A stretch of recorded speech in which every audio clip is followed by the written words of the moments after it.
ਸਾਂਝੀ ਸੋਚ ਸਾਂਝਾ ਸੁਨੇਹਾ ਦੇ ਸੂਝਵਾਨ ਦਰਸ਼ਕਾਂ ਦਾ ਸਾਡੇ ਅੱਜ ਦੇ ਇਸ ਐਪੀਸੋਡ ਵਿੱਚ ਨਿੱਘਾ ਸਵਾਗਤ ਹੈ। ਮੈਂ ਹਾਂ ਆਪ ਜੀ ਦਾ ਹੋਸਟ ਗੁਰਵਿੰਦਰ ਸਿੰਘ। ਮੇਰੇ ਵੱਲੋਂ ਆਪ ਸਭ ਨੂੰ ਸਤਿ ਸ੍ਰੀ ਅਕਾਲ। ਵਾਹਿਗੁਰੂ ਜੀ ਕਾ ਖਾਲਸਾ, ਵਾਹਿਗੁਰੂ ਜੀ ਕੀ ਫਤਿਹ। ਅੱਜ ਦੇ ਸਮੇਂ ਦੇ ਵਿੱਚ ਬਹੁਤ ਸਾਰੇ ਐਸੇ ਸਵਾਲ ਹਨ ਜੋ ਨਾ ਸਿਰਫ ਸਾਡੀ ਨੌਜਵਾਨ ਪੀੜ੍ਹੀ ਦੇ ਸਾਹਮਣੇ ਹਨ, ਬਲਕਿ ਕੁਝ ਇੱਕ ਆਪਣੇ ਆਪ ਨੂੰ ਪੜ੍ਹੇ ਲਿਖੇ ਕਹਾਉਣ ਵਾਲੇ ਵੀਰਾਂ ਦਾ ਵੀ ਇਹ ਸਵਾਲ ਹਨ, ਜਾਂ ਅਣਜਾਣ ਹੋਣ ਦੇ ਨਾਤੇ ਕਾਫੀ ਸਾਰੇ ਸਵਾਲ ਇਹੋ ਜਿਹੇ ਹਨ ਜਿਨ੍ਹਾਂ ਦੇ ਜਵਾਬ ਅਸੀਂ ਲੱਭ ਰਹੇ ਹਾਂ। ਮੇਰੀ ਮੁਰਾਦ ਹੈ ਕਿ ਅੱਜ ਦੇ ਯੁੱਗ ਦੇ ਵਿੱਚ ਜਾਂ ਅਜੋਕੇ ਸਮੇਂ ਦੇ ਵਿੱਚ ਜੋ ਗੁਰੂ ਗ੍ਰੰਥ ਸਾਹਿਬ ਜੀ ਜਾਂ ਹੋਰ ਆਪਣੇ ਧਰਮ ਪੱਖੀ ਸਵਾਲ ਹਨ, ਉਹਨਾਂ ਬਾਰੇ ਆਪਾਂ ਗੱਲਬਾਤ ਕਰਾਂਗੇ।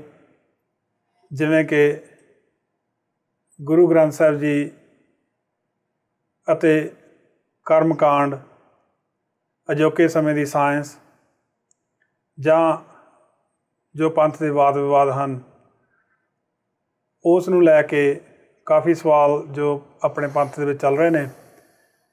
ਸੋ ਉਹਨਾਂ ਬਾਰੇ ਆਪਾਂ ਗੱਲਬਾਤ ਕਰਾਂਗੇ ਅੱਜ ਦੇ ਇਸ ਐਪੀਸੋਡ ਦੇ ਵਿੱਚ।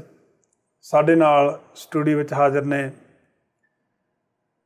ਸਿੱਖ ਪੰਥ ਦੇ ਕੀਮਤੀ ਹੀਰੇ ਭਾਈ ਸਾਹਿਬ ਭਾਈ ਜੰਗਵੀਰ ਸਿੰਘ ਜੀ, ਜੋ ਦਮਦਮੀ ਟਕਸਾਲ ਵਿਖੇ ਪੜ੍ਹੇ, ਸੇਵਾ ਕੀਤੀ ਔਰ ਬਹੁਤ ਦੇਰ ਉੱਥੇ ਰਹੇ ਨੇ। ਮਹਾਂਪੁਰਖਾਂ ਦਾ ਸੰਤ ਬਾਬਾ ਜਰਨੈਲ ਸਿੰਘ ਜੀ ਖਾਲਸਾ ਪਿੰਡਰਾਂ ਵਾਲੇ, ਸੰਤ ਬਾਬਾ ਕਰਤਾਰ ਸਿੰਘ ਜੀ ਖਾਲਸਾ ਜੀ, ਉਹਨਾਂ ਦੇ ਨਾਲ ਰਹਿਣ ਦਾ ਸੁਭਾਗ ਪ੍ਰਾਪਤ ਹੋਇਆ। ਕੈਲਗਰੀ ਵਿਖੇ ਭਾਈ ਸਾਹਿਬ ਪਹਿਲਾਂ ਵੀ ਆ ਚੁੱਕੇ ਨੇ। ਕਾਫੀ ਸਮਾਂ ਸਾਨੂੰ ਇਹਨਾਂ ਦੇ ਨਾਲ ਬਤੀਤ ਕਰਨ ਦਾ ਮੌਕਾ ਵੀ ਮਿਲਿਆ। ਅਜਿਹੀ ਸ਼ਖਸੀਅਤ ਜੋ ਨਿਧੜਕ ਹੋ ਕੇ ਸਿੱਖੀ ਦਾ ਪ੍ਰਚਾਰ ਕਰਦੇ ਨੇ। ਅੱਜ ਕੱਲ੍ਹ ਉਹ ਅਮਰੀਕਾ ਦੇ ਸ਼ਹਿਰ ਇੰਡੀਆਨਾ ਦੇ ਵਿੱਚ ਉੱਥੇ ਦੇ ਵਸਿੰਦੇ ਨੇ। ਨਾਲ ਦੀ ਨਾਲ ਜਿਵੇਂ ਆਪਣਾ ਉਹ ਕਾਰੋਬਾਰ ਕਰਦੇ ਨੇ ਰੋਜ਼ੀ ਰੋਟੀ ਲਈ, ਉਸ ਦੇ ਨਾਲ ਸਿੱਖੀ ਦਾ ਪ੍ਰਚਾਰ ਵੀ ਕਰ ਰਹੇ ਨੇ। ਔਰ ਉਹਨਾਂ ਕੋਲ ਉਸ ਸ਼ਹਿਰ ਵਿਖੇ ਜੋ ਸਟੂਡੈਂਟ ਹਨ, ਵਿਦਿਆਰਥੀ ਹਨ, ਪੜ੍ਹਦੇ ਵੀ ਹਨ। ਆਓ ਉਹਨਾਂ ਦੇ ਨਾਲ ਆਪਾਂ ਗੱਲਬਾਤ ਕਰਦੇ ਹਾਂ।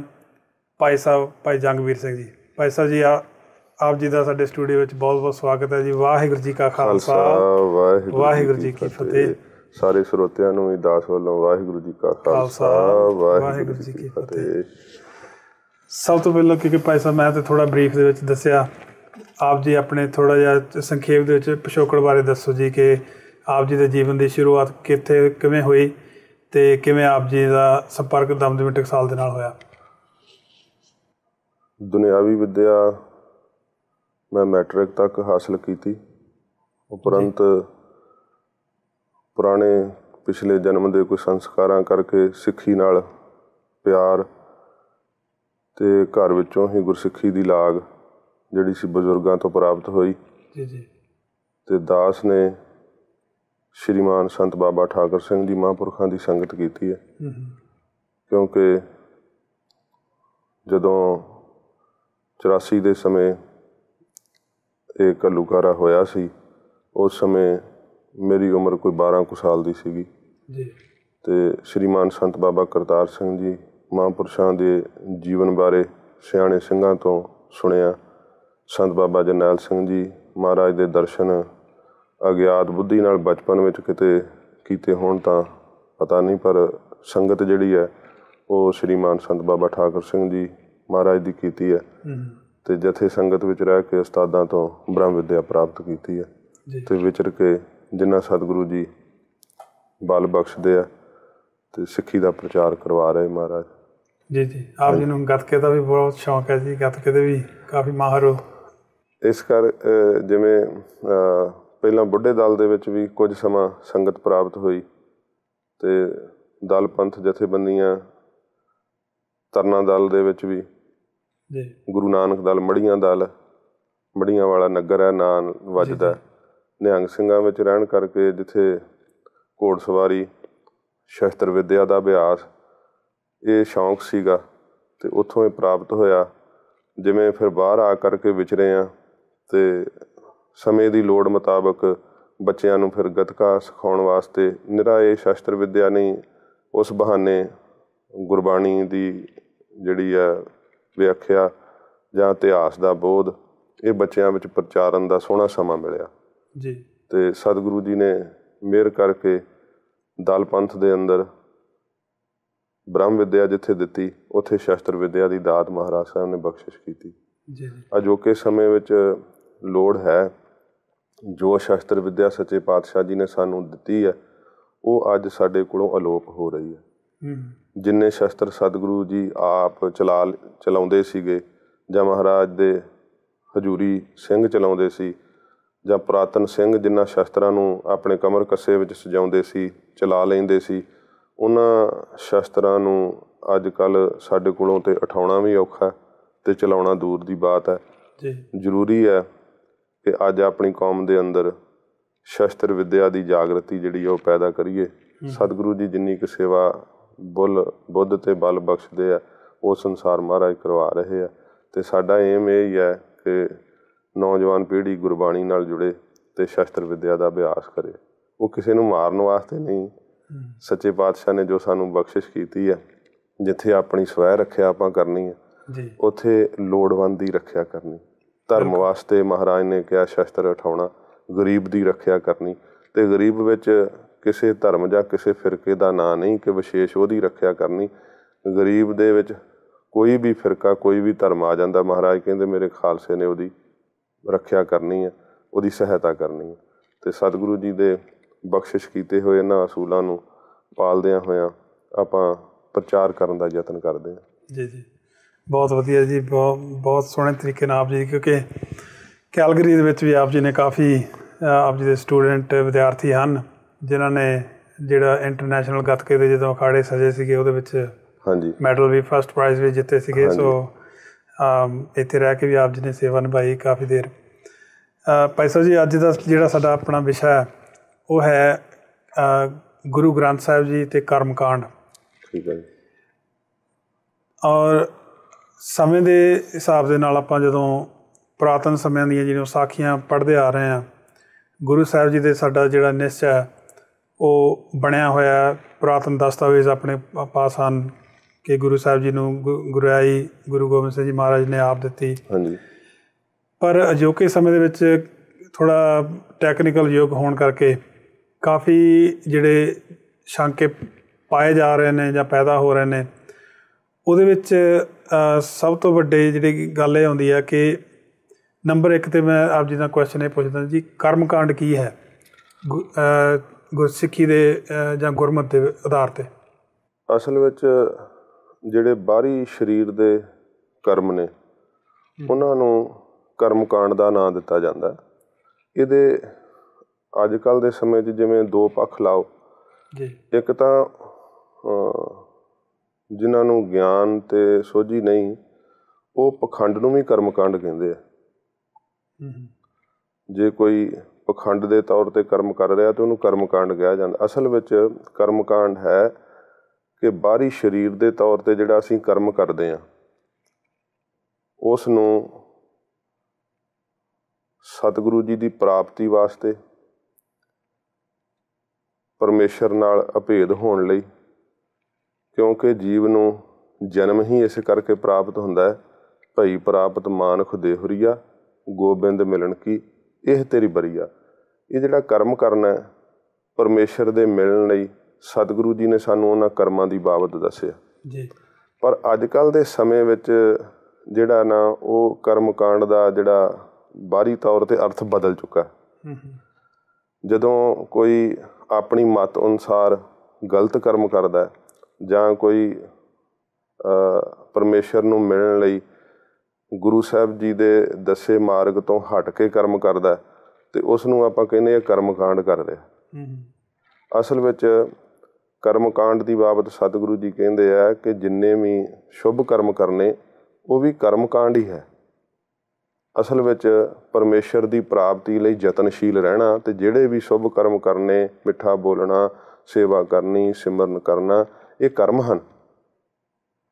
ਅਤੇ ਜੇ ਕੋਈ ਬੁਰਾ ਕਰਮ ਕਰਦਾ ਤਾਂ ਉਸ ਨੂੰ ਬੁਰੇ ਕਰਮ ਨਾਲ ਜਿਹੜਾ ਉਹ ਸੰਬੋਧਨ ਕਰਨਾ ਚਾਹੀਦਾ।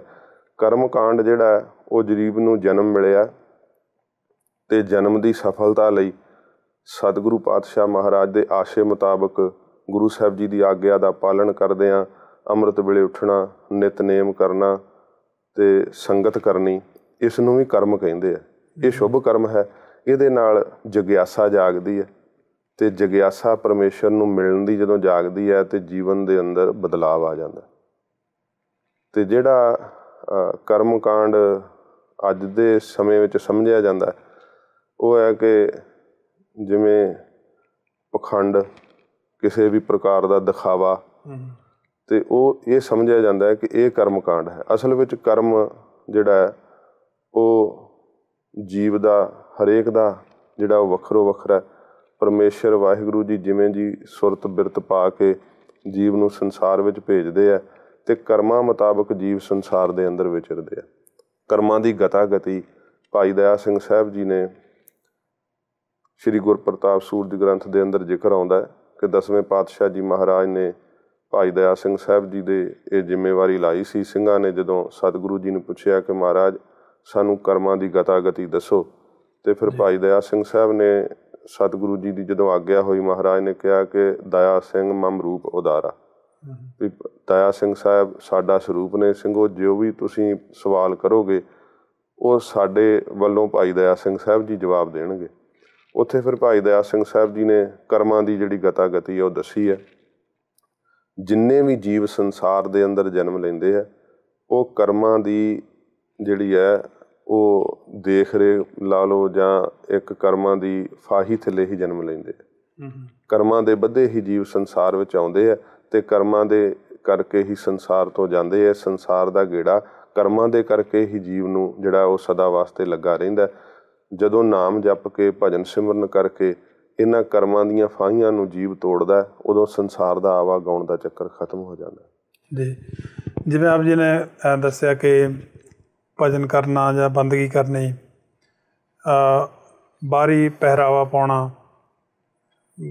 ਜਿਹੜਾ ਸਿੱਖੀ ਦਾ ਪਹਿਰਾਵਾ ਜਿਵੇਂ ਚੋਲਾ ਜਾਂ ਕੁੜਤਾ ਪਜਾਮਾ ਜਾਂ ਇਸ ਤਰ੍ਹਾਂ ਦੇ ਹੋਰ ਸ੍ਰੀ ਸਾਹਿਬ ਪਾਉਣੀ ਹੈ, ਦਾੜਾ ਕੇਸ ਰੱਖਣੇ, ਦਸਤਾਰ ਬੰਨ੍ਹਣੀ, ਕੀ ਆਪਾਂ ਇਸ ਚੀਜ਼ ਨੂੰ ਵੀ ਆਪਾਂ ਕਰਮਕਾਂਡ ਦੇ ਵਿੱਚ ਮੰਨ ਸਕਦੇ ਹਾਂ ਕਿ ਇਹ ਵੀ ਇੱਕ ਬਾਹਰੀ ਕਰਮਕਾਂਡ ਹੈ ਅਤੇ ਅੰਦਰੂਨੀ ਕੁਛ ਨਹੀਂ ਹੈ ਜੀ? ਗੁਰੂ ਸਾਹਿਬ ਜੀ ਦੇ ਦਿੱਤੇ ਉਪਦੇਸ਼ ਮੁਤਾਬਕ ਸਤਿਗੁਰੂ ਜੀ ਦੇ ਉਸ ਲਿਬਾਸ ਨੂੰ, ਗੁਰੂ ਸਾਹਿਬ ਜੀ ਦੇ ਦਿੱਤੇ ਹੋਏ ਇਸ ਬਾਣੇ ਨੂੰ ਧਾਰਨ ਕਰਕੇ ਸੰਸਾਰ ਦੇ ਅੰਦਰ ਜਿਉਣਾ, ਇਹ ਕੋਈ ਕਰਮਕਾਂਡ ਨਹੀਂ ਹੈ। ਇਹ ਗੁਰੂ ਸਾਹਿਬ ਦਾ ਪਿਆਰ ਹੈ, ਸਤਿਗੁਰੂ ਦਾ ਉਪਦੇਸ਼ ਹੈ। ਕੋਈ ਵੀ ਕੌਮ ਹੈ ਆਪਣੇ ਪੈਗੰਬਰ ਦਾ ਜਿਹੜਾ ਉਹ ਸੁਨੇਹਾ ਮੰਨਦੀ ਹੈ, ਆਪਣੇ ਇਸ਼ਟ ਦੇਵ ਦੀ ਪੂਜਾ ਕਰਦੀ ਅਤੇ ਉਹਦੇ ਮੁਤਾਬਕ ਚੱਲਦੀ ਹੈ।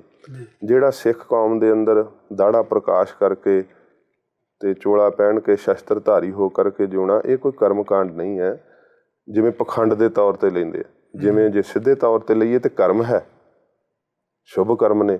ਸਤਿਗੁਰੂ ਪਾਤਸ਼ਾਹ ਮਹਾਰਾਜ ਨੇ ਕਿਹਾ ਸ਼ੁਭ ਕਰਮਨ ਤੇ ਕਬਹੂ ਨਾ ਡਰੋ। ਜਿਹੜੇ ਸ਼ੁਭ ਕਰਮ ਆ ਉਹ ਤਾਂ ਸਿੱਖ ਨੇ ਕਰਨੇ ਆ, ਅਤੇ ਇਹ ਪਖੰਡ ਵਾਲੇ ਕਰਮਕਾਂਡ ਨਹੀਂ ਹੈ ਜਿਹਨੂੰ ਪਖੰਡ ਦੇ ਤੌਰ 'ਤੇ ਲਿਆ ਜਾਂਦਾ।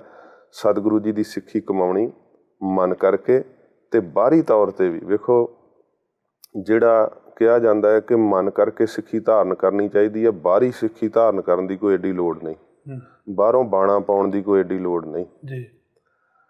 ਜਿਹੜਾ ਚੌਲਾਂ ਦਾ ਦਾਣਾ ਹੁੰਦਾ, ਜਿਹਦੇ ਉੱਤੋਂ ਛਿਲਕਾ ਉਤਾਰ ਦਿਓ, ਉਹ ਖਾਣ ਦੇ ਕੰਮ 'ਤੇ ਆ ਜਾਵੇਗਾ ਪਰ ਬੀਜਣ ਦੇ ਕੰਮ ਨਹੀਂ ਆ ਸਕਦਾ ਜੀ। ਜਦੋਂ ਉਹਦੇ 'ਤੇ ਛਿਲਕਾ ਵੀ ਹੈਗਾ ਨਾ, ਫਿਰ ਉਹ ਬੀਜਣ ਦੇ ਕੰਮ ਆਉਂਦਾ ਅਤੇ ਉਹਦੇ ਤੋਂ ਅੱਗੇ ਪੌਦਾ ਪੈਦਾ ਹੋ ਜਾਂਦਾ, ਹੋਰ ਉਸ ਤਰ੍ਹਾਂ ਦੇ ਦਾਣੇ ਜਿਹੜੇ ਉਹ ਪੈਦਾ ਹੋ ਜਾਂਦੇ। ਜਿਹੜਾ ਬਾਣੀ ਬਾਣਾ ਹੈ ਨਾ, ਬਾਣੀ ਬਾਣਾ ਪੰਖ ਪਛਾਣੋ, ਸਿੰਘ ਗੁਰੂ ਕਾ ਪੰਛੀ ਜਾਣੋ। ਬਾਣੇ ਕਰਕੇ ਪ੍ਰਪਾਕਾ, ਬਾਣੀ ਕਰਕੇ ਪ੍ਰਪਾਕਾ, ਜੀਵਨ ਉੱਚਾ ਸੁੱਚਾ, ਉਹਦੇ ਤੋਂ ਅੱਗੇ ਗੁਰਸਿੱਖ ਫਿਰ ਵਰਸੋਏ ਜਾਂਦੇ ਜੀ। ਉਹਦੇ ਤੋਂ ਅੱਗੇ ਸਿੱਖੀ ਦਾ ਬਿਨਾਂ ਬੋਲਣ ਤੋਂ ਹੀ ਪ੍ਰਚਾਰ ਹੁੰਦਾ। ਸੱਚੇ ਪਾਤਸ਼ਾਹ ਜੀ ਮਹਾਰਾਜ ਦਾ ਬਾਣਾ ਪਹਿਨੇ ਆ, ਅਤੇ ਜਿਹਨੇ ਗੁਰੂ ਸਾਹਿਬ ਜੀ ਦੇ ਇਸ ਆਸ਼ੇ ਨੂੰ ਜਾਣਿਆ, ਸਮਝਿਆ, ਪੜ੍ਹਿਆ, ਉਹਨੂੰ ਪਤਾ ਲੱਗ ਜਾਂਦਾ। ਅੰਗਰੇਜ਼ ਰਾਈਟਰਾਂ ਨੇ ਵੀ ਲਿਖਿਆ ਕਿ ਕਿਸੇ ਸਿੰਘ ਦੀ ਹਿਫਾਜ਼ਤ ਦੇ ਵਿੱਚ, ਉਹਦੀ ਸ਼ਰਨ ਦੇ ਵਿੱਚ ਅਸੀਂ ਆਪਣੀ ਔਰਤ ਨੂੰ ਸੁਰੱਖਿਅਤ ਮੰਨਦੇ ਆ, ਜੀ, ਕਿਉਂਕਿ ਉਹਨਾਂ ਨੂੰ ਪਤਾ ਇਹਨਾਂ ਦੇ ਆਦਰਸ਼ ਕੀ ਨੇ। ਇਹ ਦੁਸ਼ਮਣ ਦੀ ਔਰਤ ਨੂੰ ਵੀ ਆਪਣੀ ਧੀ ਭੈਣ ਸਮਝਦੇ ਆ ਜੀ। ਇਸ ਕਰਕੇ ਇਹ ਜਿਹੜਾ ਬਾਹਰੀ ਰੂਪ ਹੈ, ਸਤਿਗੁਰੂ ਨੇ ਕਿਹਾ ਖਾਲਸਾ ਅਕਾਲ ਪੁਰਖ ਕੀ ਫੌਜ, ਪ੍ਰਗਟਿਓ ਖਾਲਸਾ ਪਰਮਾਤਮ ਕੀ ਮੌਜ। ਸੱਚੇ ਪਾਤਸ਼ਾਹ ਮਹਾਰਾਜ ਨੇ ਫੌਜ ਕਿਹਾ ਤੇ ਫੌਜ ਦੇ ਅਸੂਲ ਹੁੰਦੇ ਆ, ਕਾਇਦੇ ਕਾਨੂੰਨ ਨੇ, ਉਹਨਾਂ ਨੂੰ ਵਰਦੀ 'ਚ ਰਹਿਣਾ ਪੈਂਦਾ। ਇਵੇਂ ਤਿਆਰ ਪਰ ਤਿਆਰ ਰਹਿਣਾ, ਕੇਸਾਧਾਰੀ ਹੋਣਾ। ਜਿਹੜਾ ਬਾਣਾ ਬਾਹਰੀ ਤੌਰ 'ਤੇ ਜਿਵੇਂ ਗੁਰਸਿੱਖ ਵਿਹਾਰ ਕਰਦੇ ਆ ਅਤੇ ਉਹਨਾਂ ਕੋਲੋਂ ਕਈ ਵਾਰ ਮਜਬੂਰੀਆਂ ਹੁੰਦੀਆਂ ਕਿ ਬਾਣਾ ਨਹੀਂ ਪਾਇਆ ਜਾਂਦਾ, ਪਰ 5 ਕਕਾਰੀ ਬਾਣਾ ਜਿਹੜਾ ਉਹਦੇ ਵਿੱਚ ਸਦਾ ਵਾਸਤੇ ਤਿਆਰ ਪਰ ਤਿਆਰ ਰਹਿਣਾ। ਅਤੇ ਜੇ ਕੋਈ ਮਜਬੂਰੀ ਨਹੀਂ ਕੋਈ ਆਪਣੀ ਕਿਰਤ ਕਰਨ ਦੀ, ਤਾਂ ਫਿਰ ਗੁਰੂ ਸਾਹਿਬ ਦਾ ਇਹ ਬਾਣਾ ਪਾ ਕੇ ਸੰਸਾਰ ਵਿੱਚ ਵਿਚਰਨਾ ਚਾਹੀਦਾ। ਮੁੱਖ ਤੋਂ ਬੋਲਣ ਦੀ ਲੋੜ ਨਹੀਂ, ਆਪਣੇ ਆਪ ਹੀ ਪ੍ਰਚਾਰ ਹੁੰਦਾ ਜੀਵਨ ਦੇ ਕਰਕੇ ਅਤੇ ਬਾਣੇ ਦੇ ਕਰਕੇ। ਬਿਲਕੁਲ ਜੀ। ਭਾਈ ਸਾਹਿਬ, ਇੱਕ ਬ੍ਰੇਕ ਦਾ ਸਮਾਂ ਹੋ ਗਿਆ, ਆਪਾਂ ਇੱਕ ਬ੍ਰੇਕ ਲਾ ਲਈਏ ਅਤੇ ਆਪਾਂ ਆਪਣੀ ਅਗਲੀ ਗੱਲਬਾਤ ਜਿਹੜੀ ਹੈ ਇੱਥੋਂ ਹੀ ਫਿਰ ਦੁਬਾਰਾ ਸ਼ੁਰੂ ਕਰਦੇ ਹਾਂ। ਮਿਲਦੇ ਹਾਂ ਜੀ ਇੱਕ ਬ੍ਰੇਕ ਤੋਂ ਬਾਅਦ।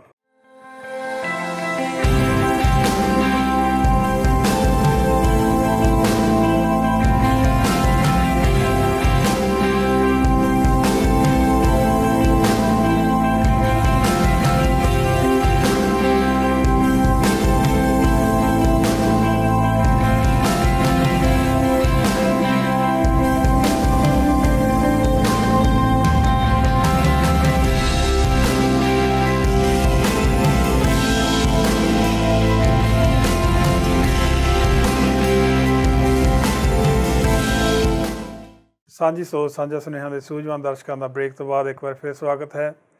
ਅੱਜ ਆਪਾਂ ਗੱਲਬਾਤ ਕਰ ਰਹੇ ਹਾਂ ਸਿੱਖ ਪੰਥ ਦੇ ਮਹਾਨ ਹਸਤੀ ਭਾਈ ਸਾਹਿਬ ਭਾਈ ਜੰਗਬੀਰ ਸਿੰਘ ਜੀ, ਜੋ ਸਾਡੇ ਪਾਸ ਖਾਸ ਤੌਰ 'ਤੇ ਕੈਲਗਰੀ ਵਿਖੇ ਆਏ ਹੋਏ ਨੇ ਔਰ ਪਹਿਲਾਂ ਵੀ ਕੈਲਗਰੀ ਦੇ ਸ਼ਹਿਰ ਵਿਖੇ ਆ ਕੇ ਗੁਰੂ ਘਰ ਦਾ ਪ੍ਰਚਾਰ ਕਰ ਚੁੱਕੇ ਨੇ।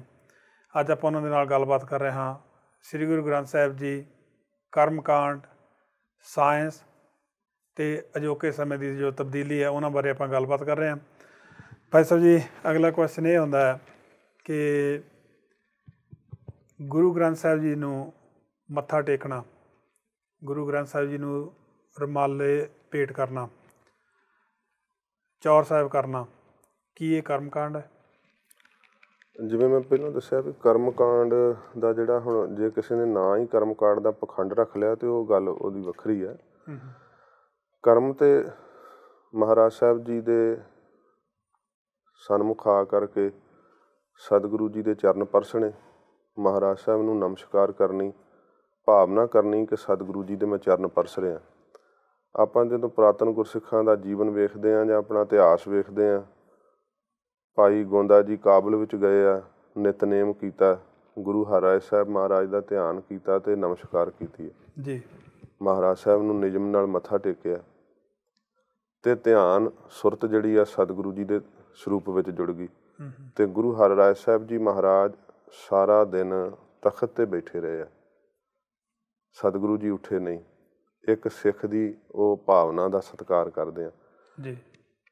ਹੁਣ ਇਹ ਅੰਦਰੂਨੀ ਜਿਹੜੇ ਭਾਵ ਹੈ ਇਹ ਜਾਂ ਤਾਂ ਉਹ ਸਮਝ ਸਕਦਾ ਜਿਹਦਾ ਧਿਆਨ ਲਾਇਆ ਜਾਂ ਜਿਹਨੇ ਲਾਇਆ, ਤੀਸਰੇ ਨੂੰ ਨਹੀਂ ਇਸ ਗੱਲ ਦਾ ਪਤਾ। ਸਤਿਗੁਰੂ ਜੀ ਨੂੰ ਫਿਰ ਸਿੱਖਾਂ ਨੇ ਪੁੱਛਿਆ, ਮਹਾਰਾਜ ਅੱਜ ਆਪ ਜੀ ਤਖਤ ਤੋਂ ਸਾਰਾ ਦਿਨ ਉੱਠੇ ਨਹੀਂ, ਸ਼ੋਦਰ ਦਾ ਸਮਾਂ, ਫਿਰ ਇਸ਼ਨਾਨ ਕਰਕੇ ਮਹਾਰਾਜ ਦੋਹਰੇ ਸਜੇ ਆ ਕੇ ਤਖਤ 'ਤੇ। ਕਹਿੰਦੇ ਭਾਈ ਗੁਰਸਿੱਖੋ, ਭਾਈ ਗੋਂਦੇ ਨੇ ਕਾਬਲ ਵਿੱਚ ਜਦੋਂ ਸਾਡੇ ਚਰਨਾਂ ਦਾ ਧਿਆਨ ਕਰਕੇ ਨਮਸਕਾਰ ਕੀਤੀ ਅਤੇ ਉਹਦੀ ਸੁਰਤ ਜੁੜ ਗਈ। ਸਿੱਖ ਦੀ ਸੁਰਤ ਨਾ ਹਿੱਲੇ, ਇਸ ਕਰਕੇ ਅਸੀਂ ਤਖਤ 'ਤੇ ਬੈਠੇ ਰਹੇ ਹਾਂ। ਇੰਨਾ ਸਤਿਕਾਰ ਮਹਾਰਾਜ ਜੀ ਆਪ ਕਰਦੇ ਆ ਜਿਹੜਾ ਸਿੱਖ ਮਹਾਰਾਜ ਨੂੰ ਨਮਸਕਾਰ ਕਰਦਾ। ਫਿਰ ਗੁਰੂ ਸਾਹਿਬ ਨੂੰ ਨਮਸਕਾਰ ਕਰਨ ਦਾ ਫਲ ਕੀ ਹੈ? ਇਹੀ ਕਿਹਾ ਜਾਂਦਾ ਕਿ ਮੱਥਾ ਟੇਕਣ ਨਾਲ ਕੀ ਮਿਲੇਗਾ। ਗੁਰੂ ਗੋਬਿੰਦ ਸਿੰਘ ਸਾਹਿਬ ਜੀ ਮਹਾਰਾਜ ਦਾ ਦਰਬਾਰ ਲੱਗਾ, ਸਲਾਰਦੀਨ ਕਾਜੀ ਸਤਿਗੁਰੂ ਜੀ ਦੇ ਕੋਲ ਬੈਠਾ ਦੇਖ ਰਿਹਾ ਸੀ ਸਭ ਕੁਝ।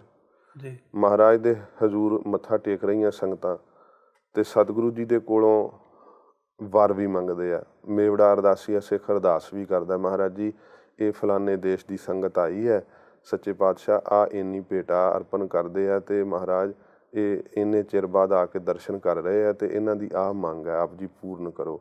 ਸੱਚੇ ਪਾਤਸ਼ਾਹ ਮਹਾਰਾਜ ਉਹਨਾਂ ਦੀਆਂ ਇੱਛਾ ਮੁਤਾਬਕ ਬਖਸ਼ਿਸ਼ਾਂ ਕਰ ਰਹੇ ਆ। ਜਦੋਂ ਕੁਝ ਸੰਗਤ ਘਟੀ ਤੇ ਸਲਾਰਦੀਨ ਕਾਜੀ ਦੇ ਜਿਹੜਾ ਮਨ ਵਿੱਚ ਸ਼ੰਕਾ ਸੀ, ਉਹਨੇ ਫਿਰ ਮਹਾਰਾਜ ਜੀ ਦੇ ਸਾਹਮਣੇ ਉਹ ਪ੍ਰਗਟ ਕੀਤਾ ਕਿ ਮਹਾਰਾਜ ਤੁਸੀਂ ਗੁਰੂ ਨਾਨਕ ਸਾਹਿਬ ਦੀ ਗੱਦੀ ਦੇ ਵਾਰਸ ਹੋ, ਕਿ ਮੇਰੇ ਮਨ ਵਿੱਚ ਸ਼ੰਕਾ ਪੈਦਾ ਹੋਇਆ ਹੈ ਕਿ ਜਿਹੜੇ ਇਹ ਜੀਵ ਆਪ ਜੀ ਨੂੰ ਆ ਕੇ ਮੱਥਾ ਟੇਕਦੇ ਆ, ਜੇ ਤੇ ਇਹਨਾਂ ਦੇ ਕਰਮਾਂ ਵਿੱਚ ਲਿਖਿਆ ਜਿਹੜੀ ਚੀਜ਼ ਤੁਹਾਡੇ ਕੋਲ ਮੰਗ ਰਹੇ ਆ, ਜਿਹੜੇ ਤੇ ਉਹਨਾਂ ਦੇ ਕਰਮਾਂ ਵਿੱਚ ਲਿਖੀ ਹੈ, ਤੇ ਮਹਾਰਾਜ ਫਿਰ ਤੁਹਾਡੇ ਕਹਿਣ ਦਾ ਕੋਈ ਲਾਭ ਨਹੀਂ, ਤੁਸੀਂ ਕਿਉਂ ਕਹੀ ਜਾਂਦੇ ਹੋ, ਤੇ ਮਿਲਣੀ ਹੈ ਉਹਨਾਂ ਨੂੰ ਕਰਮਾਂ 'ਚ ਲਿਖੀ ਹੈ ਜੀ ਜੀ। ਤੇ ਜੇ ਨਹੀਂ ਲਿਖੀ ਤੇ ਤੁਸੀਂ ਦੇ ਰਹੇ ਹੋ, ਤੇ ਫਿਰ ਤੁਸੀਂ ਅੱਲਾ ਦੇ ਹੁਕਮ ਵਿੱਚ ਦਖਲ ਦੇ ਰਹੇ। ਮਹਾਰਾਜ ਮੁਸਕਰਾ ਪਏ ਕਾਲੀ ਜੀ ਦੀ ਗੱਲ ਸੁਣ ਕੇ, ਕਿਉਂਕਿ ਦਾਨਾ ਪੁਰਸ਼ ਉਹ ਜਦੋਂ ਕੋਈ ਕੁਐਸਚਨ ਕਰਦਾ ਹੈ ਤੇ ਉਹਨੂੰ ਸੁਣ ਕੇ ਘਬਰਾਉਂਦਾ ਨਹੀਂ ਜਾਂ ਲੜਦਾ ਨਹੀਂ, ਉਹਨਾਂ ਨੇ ਫਿਰ ਅੱਗੋਂ ਬੜੀ ਦਾਨਾਈ ਦੇ ਨਾਲ ਜਵਾਬ ਦੇਣਾ ਹੁੰਦਾ। ਗੁਰੂ ਸਾਹਿਬ ਜੀ ਪ੍ਰਸੰਨ ਹੋ ਕੇ ਕਹਿੰਦੇ ਕਾਜੀ ਬਹੁਤ ਸੋਹਣਾ ਪ੍ਰਸ਼ਨ ਕੀਤਾ, ਇਹਦਾ ਜਵਾਬ ਦੇਵਾਂਗੇ। ਹੁਣ ਗੁਰੂ ਸਾਹਿਬ ਨੇ ਦਲੀਲ ਨਾਲ ਉਹਦਾ ਜਵਾਬ ਦਿੱਤਾ। ਸਤਿਗੁਰੂ ਜੀ ਨੇ ਅੰਦਰੋਂ ਆਪਣੇ ਕਾਰਦਾਰ ਸਿੱਖ ਕੋਲੋਂ ਆਪਣੀ ਮੋਹਰ ਮੰਗਾਈ, ਜਿਹੜੀ ਮਹਾਰਾਜ ਹੁਕਮਨਾਮੇ ਸਾਹਿਬਾਂ ਦੇ ਉੱਤੇ ਲਾਉਂਦੇ ਸੀ।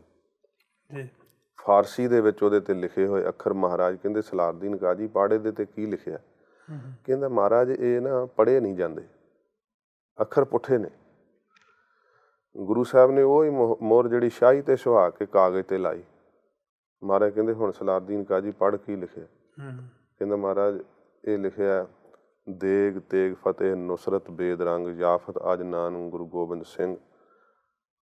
ਮਹਾਰਾਜ ਕਹਿੰਦੇ ਇਹ ਕੀ ਗੱਲ, ਹੁਣ ਬੜੀ ਛੇਤੀ ਪੜ੍ਹ ਲਿਆ ਤੇ ਪਹਿਲਾਂ ਪੜ੍ਹਿਆ ਨਹੀਂ ਗਿਆ? ਕਹਿੰਦਾ ਮਹਾਰਾਜ ਇਹ ਤੇ ਸਾਦੀ ਜੀ ਗੱਲ ਹੈ, ਪਹਿਲਾਂ ਅੱਖਰ ਪੁੱਠੇ ਸੀ, ਜਦੋਂ ਤੁਸੀਂ ਮੋਹਰ ਲਾਈ ਅੱਖਰ ਸਿੱਧੇ ਹੋ ਗਏ।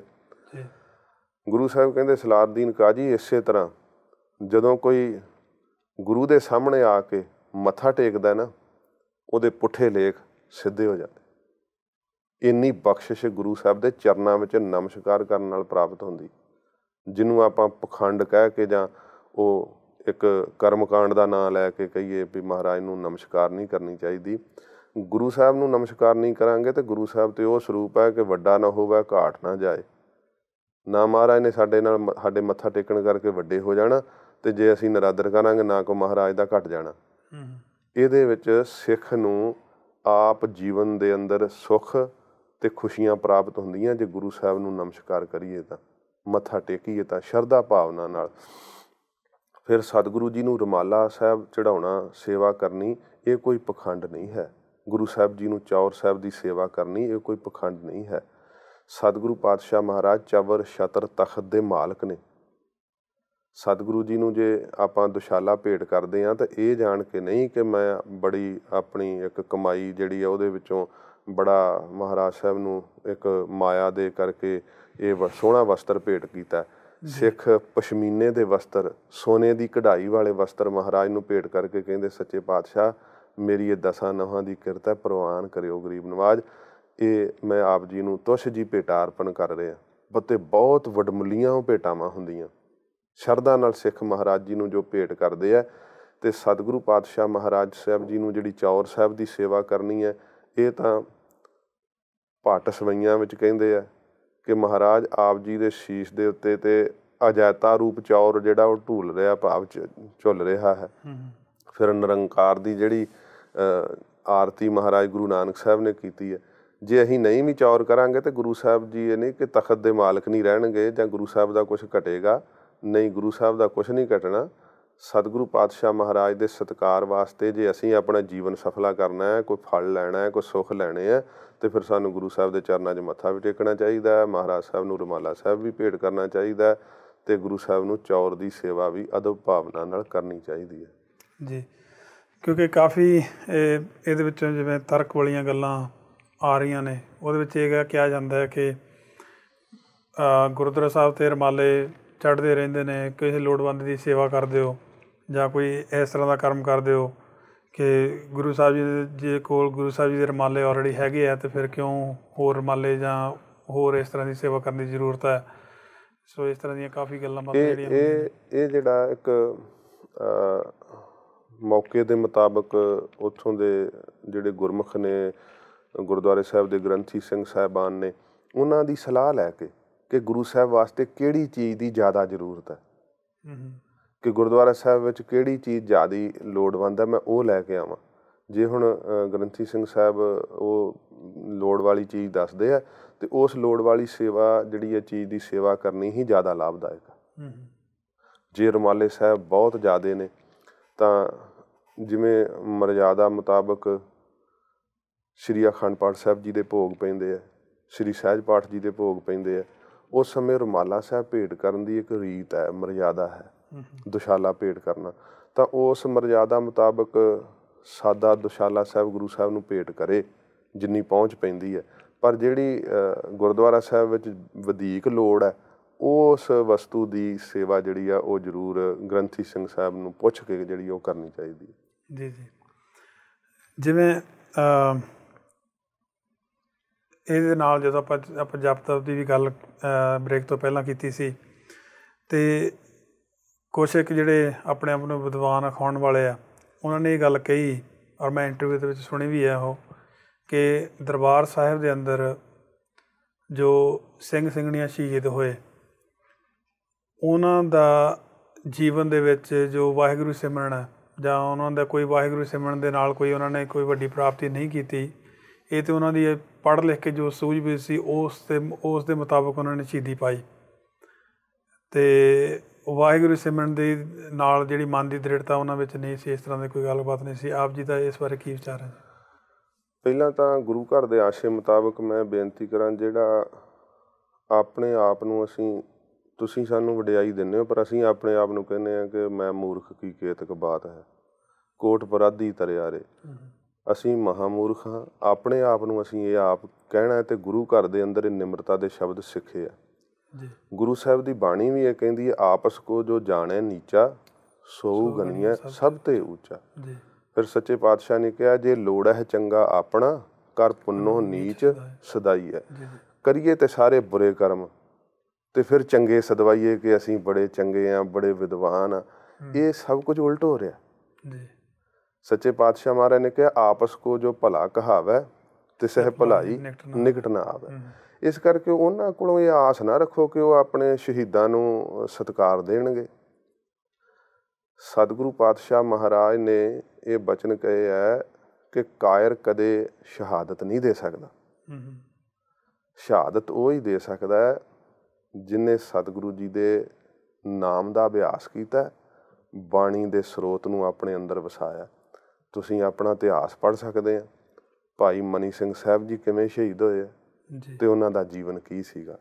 ਬਾਬਾ ਦੀਪ ਸਿੰਘ ਸਾਹਿਬ ਦੀ ਸ਼ਹਾਦਤ ਅਤੇ ਉਹਨਾਂ ਦਾ ਜੀਵਨ ਕੀ ਸੀਗਾ। ਜਿਨ੍ਹਾਂ ਨੇ ਸਾਰੀ ਆਜੂ ਬਾਣੀ ਪੜ੍ਹੀ ਹੈ ਅਤੇ ਬਾਣੀ ਪੜ੍ਹਾਈ ਹੈ, ਉਹਨਾਂ ਨੇ ਹੀ ਸ਼ਹਾਦਤ ਦਾ ਜਾਮ ਹੱਸ ਕੇ ਪੀਤਾ ਹੈ, ਮੌਤ ਤੋਂ ਡਰੇ ਨਹੀਂ। ਕਿਉਂਕਿ ਖਾਲਸੇ ਦਾ ਜਿਹੜਾ ਪੜਾਅ ਹੈ ਨਾ, ਜਿਹੜਾ ਆਰੰਭਤਾ ਹੁੰਦੀ ਹੈ, ਮੌਤ ਤੋਂ ਅੱਗੇ ਜਾ ਕੇ ਹੁੰਦੀ ਹੈ। ਮੌਤ ਤੋਂ ਬਾਅਦ ਸੰਸਾਰ ਦੇ ਅੰਦਰ ਜੀਵ ਮਰ ਜਾਂਦਾ, ਪਰ ਮਹਾਰਾਜ ਨੇ ਐਸੀ ਬਖਸ਼ਿਸ਼ ਕੀਤੀ ਹੈ ਕਿ ਮੌਤ ਤੋਂ ਬਾਅਦ ਵੀ ਖਾਲਸਾ ਫਤਿਹਯਾਬੀ ਪਾ ਲੈਂਦਾ ਅਤੇ ਅਮਰ ਰਹਿੰਦਾ। ਅਤੇ ਜਿਨ੍ਹਾਂ ਸਿੰਘਾਂ ਨੇ ਸੱਚਖੰਡ ਸ੍ਰੀ ਹਰਿਮੰਦਰ ਸਾਹਿਬ ਦੇ ਅੰਦਰ ਆਪਣੇ ਕੌਮ ਦੀ ਅਣਖ ਅਤੇ ਗੈਰਤ ਨੂੰ ਕਾਇਮ ਰੱਖਦਿਆਂ ਹੋਏ ਸ਼ਹਾਦਤ ਦੇ ਜਾਮ ਪੀਤੇ ਆ, ਉਹ ਕੋਈ ਇਸ ਤਰ੍ਹਾਂ ਦੇ ਨਹੀਂ ਸੀਗੇ ਕਿ ਜਿਨ੍ਹਾਂ ਨੇ ਬਿਲਕੁਲ ਕੋਈ ਗੁਰਬਾਣੀ ਨਹੀਂ ਪੜ੍ਹੀ, ਜਾਂ ਗੁਰਮੰਤਰ ਦਾ ਜਾਪ ਨਹੀਂ ਕਰਦੇ, ਜਾਂ ਉਹਨਾਂ ਨੂੰ ਕੋਈ ਗਿਆਨ ਨਹੀਂ ਸੀ, ਜਾਂ ਕੋਈ ਸੋਝੀ ਨਹੀਂ ਸੀ। ਜਥੇ 'ਚ ਬ੍ਰਹਮ ਵਿੱਦਿਆ ਪੜ੍ਹੇ ਵੀ ਕਈ ਗੁਰਮੁਖ ਪਿਆਰੇ ਸੀਗੇ, ਜਿਨ੍ਹਾਂ ਨੇ ਸ਼ੁੱਧ ਗੁਰਬਾਣੀ ਦਾ ਪ੍ਰਚਾਰ ਕੀਤਾ। ਅਤੇ ਬਹੁਤ ਵੱਡੇ ਵਿਦਵਾਨ ਸਨ, ਭਾਈ ਰਾਮ ਸਿੰਘ ਜੀ ਗੁਰਮੁਖ ਜਿਹੜੇ ਸੁਲਤਾਨਪੁਰ ਦੇ, ਜਿਨ੍ਹਾਂ ਨੂੰ ਉੱਥੇ ਸ਼ਹਾਦਤ ਪ੍ਰਾਪਤ ਕੀਤੀ ਹੈ। ਅਤੇ ਜਥੇ ਸੰਗਤ 'ਚ ਵਿਚਰਦਿਆਂ ਇਹ ਸੁਣਿਆ ਕਿ ਬਹੁਤ ਐਸੇ ਸਿੰਘ ਸੀ ਜਿਨ੍ਹਾਂ ਨੇ ਬ੍ਰਹਮ ਵਿੱਦਿਆ ਪੜ੍ਹ ਕੇ ਗੁਰਮੁਖ ਦਾ ਪ੍ਰਚਾਰ ਕੀਤਾ ਅਤੇ ਆਪ ਜੀਵਨ ਆਪਣਾ ਕਮਾਇਆ। ਇੰਨੀ ਨਾਮ ਬਾਣੀ ਦਾ ਉਹਨਾਂ ਦੇ ਅੰਦਰ ਰਸ ਸੀਗਾ ਕਿ ਮੌਤ ਤੋਂ ਵੀ ਉਹ ਡਰਦੇ ਨਹੀਂ ਸੀ। ਮੌਤ ਤੋਂ ਭੈ ਦੇ ਕੇ, ਡਰਾਵਾ ਦੇ ਕੇ ਇਹੀ ਕਹਿੰਦੇ ਸੀਗੇ ਜਾਂ ਹੱਥ ਖੜੇ ਕਰਕੇ ਬਾਹਰ ਆ ਜਾਓ। ਪਰ ਕੌਮ ਦੀ ਅਣਖ ਅਤੇ ਗੈਰਤ ਦੇ ਇੱਕ ਮੁਜੱਸਮੇ ਨੂੰ ਉਹਨਾਂ ਨੇ ਪ੍ਰਗਟ ਕਰਕੇ ਦਿਖਾਇਆ ਕਿ ਗੁਰੂ ਗੋਬਿੰਦ ਸਿੰਘ ਸਾਹਿਬ ਦਾ ਖਾਲਸਾ ਕਿਵੇਂ ਜਿਉਂਦਾ, ਸਿੰਘ ਕਿਵੇਂ ਸਿੰਘਾਊਪੁਣੇ ਨਾਲ ਜਿਉਂਦੇ ਆ। ਅਤੇ ਇਹ ਅਣਖ ਅਤੇ ਗੈਰਤ ਜਿਹੜੀ ਹੈ, ਇਹ ਗੁਰੂ ਸਾਹਿਬ ਦੀ ਬਾਣੀ ਪੜ੍ਹਨ ਨਾਲ ਆਉਂਦੀ ਹੈ। ਸੂਰਮਤਾਈ ਜਿਹੜੀ ਹੈ, ਮਹਾਰਾਜ ਦਾ ਨਾਮ ਜਪਿਆ ਆਉਂਦੀ ਹੈ। ਜੇ ਆਪਾਂ ਇਹ ਕਹੀਏ ਕਿ ਉਹ ਨਾਮ ਦੇ ਅਭਿਆਸੀ ਨਹੀਂ ਸੀਗੇ ਜਾਂ ਗੁਰਮੰਤਰ ਦਾ ਕੋਈ ਜਾਪ ਨਹੀਂ ਸੀਗੇ ਕਰਦੇ, ਇਹੀ ਤੁਹਾਡਾ ਕੁਐਸਚਨ ਹੈ ਵੀ ਉਹਨਾਂ ਬਾਰੇ ਇਹ ਕਿਹਾ ਜਾਂਦਾ। ਤੇ ਜੇ ਕੋਈ ਬਾਹਰੀ ਤੌਰ 'ਤੇ ਇਸ ਗੱਲ ਨੂੰ ਕਹੇ ਜਿਹੜਾ ਸਾਨੂੰ ਨਹੀਂ ਜਾਣਦਾ, ਉਹ ਤਾਂ ਵੱਖਰੀ ਗੱਲ ਹੈ। ਪਰ ਜਿਹੜੇ ਜਥੇ ਸੰਗਤ ਵਿੱਚ ਰਹਿੰਦੇ ਆ ਉਹਨਾਂ ਨੂੰ ਪਤਾ ਹੈ ਕਿ ਸਿੰਘ ਕਿੰਨਾ ਨਿਤਨੇਮ ਕਰਦੇ ਆ, ਅੰਮ੍ਰਿਤ ਵੇਲੇ ਉੱਠਦੇ ਆ, ਫਿਰ ਗੁਰੂ ਸਾਹਿਬ ਜੀ ਦੇ ਦਰਸ਼ਨ ਕਰਨੇ, ਕਥਾ ਕੀਰਤਨ ਸੁਣਨਾ, ਇਹ ਤਾਂ ਰੋਜ਼ ਦਾ ਨਿਯਮ ਹੈ। ਬਿਲਕੁਲ ਜੀ। ਤੇ ਜਿਹੜਾ ਹੁਣ ਸੰਗਤ ਕਰਦਾ, ਕਥਾ ਸੁਣਦਾ, ਕੀਰਤਨ ਸੁਣਦਾ, ਉਹਨੂੰ ਆਪੇ ਪਤਾ ਲੱਗਦਾ ਕਿ ਪ੍ਰਭ ਕਾ ਸਿਮਰਨ ਸਭ ਤੇ ਉੱਚਾ। ਹਾਂਜੀ, ਉਹ ਸਿਮਰਨ ਕਰੇਗਾ। ਜੀਵਨ ਦਾ ਮਨੋਰਥ ਹੈ ਭਜਨ ਕਰਨਾ। ਜ਼ਿੰਦਗੀ ਦਾ ਇੱਕ ਮੁੱਖ ਅੰਸ਼ ਹੈ ਕਿ ਭਜਨ ਕਰਨਾ, ਨਾਮ ਜਪਣਾ। ਜ਼ਿੰਦਗੀ ਮਿਲੀ ਹੀ ਇਸ ਕਰਕੇ। ਜੀ ਜੀ ਜੀ। ਵੈਸੇ ਵੀ ਮੈਂ ਇਸ ਵਿੱਚ ਥੋੜ੍ਹਾ ਐਡ ਵੀ ਇਹ ਗੱਲ ਕਰਦੇ ਹਾਂ ਕਿ ਜੇ ਪੜ੍ਹਨ ਲਿਖਣ ਵਾਲੇ ਜਿਹੜੇ ਕਹਿੰਦੇ ਵੀ ਪੜ੍ਹਨ ਲਿਖਣ ਦੇ ਨਾਲ ਜਿਹੜੀ ਹੈ ਉਹ ਜਾਗ੍ਰਿਤੀ ਜ਼ਿਆਦਾ ਹੀ ਆਉਂਦੀ ਹੈ, ਅਤੇ ਉਦੋਂ ਸਿੰਘਾਂ ਨੇ ਜਿਹੜੀਆਂ ਸ਼ਹੀਦੀਆਂ ਪਾਈਆਂ ਉਹਨਾਂ ਦੀ ਜਿਹੜੀ ਪੜ੍ਹਾਈ ਲਿਖਾਈ ਬਹੁਤ ਜ਼ਿਆਦਾ ਸੀ, ਜਾਂ ਦੁਨਿਆਵੀ ਤੌਰ 'ਤੇ ਉਹ ਪੜ੍ਹੇ ਲਿਖੇ ਸਨ, ਜਾਂ ਇਸ ਤਰ੍ਹਾਂ ਦੀ ਗੱਲਬਾਤ ਸੀ। ਪਰ ਦੂਸਰੇ ਪਾਸੇ ਨਾਮ ਬਾਣੀ ਪੱਖੋਂ ਜੇ ਵਾਹਿਗੁਰੂ ਸਿਮਰਨ ਦੇ ਨਾਲ ਦ੍ਰਿੜਤਾ ਆ ਜਾਵੇ ਤਾਂ ਫਿਰ ਉਹਨਾਂ ਦਾ ਤਰਕ ਹੈ ਇਹ। ਫਿਰ ਗੁਰੂ ਨਾਨਕ ਦੇਵ ਜੀ ਮਹਾਰਾਜ ਉਹਨਾਂ ਨੂੰ ਬੱਟੇ ਕਿਉਂ ਵੱਜਣ, ਅਤੇ ਗੁਰੂ ਅਰਜਨ ਦੇਵ ਜੀ ਮਹਾਰਾਜ ਤੱਤੀ ਤਵੀ ਦੇ, ਬੜੇ ਪੁੱਠੇ ਸਿੱਧੇ ਜਿਹੇ ਉਹਨਾਂ ਦੇ ਸਵਾਲ ਨੇ।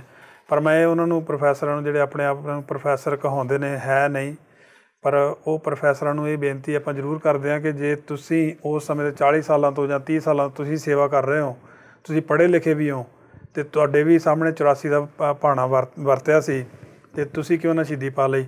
ਆਪਾਂ ਇੱਥੇ ਇੱਕ ਛੋਟੀ ਜਿਹੀ ਬ੍ਰੇਕ ਲੈਂਦੇ ਹਾਂ, ਮਿਲਦੇ ਜੀ ਇੱਕ ਬ੍ਰੇਕ ਤੋਂ ਬਾਅਦ।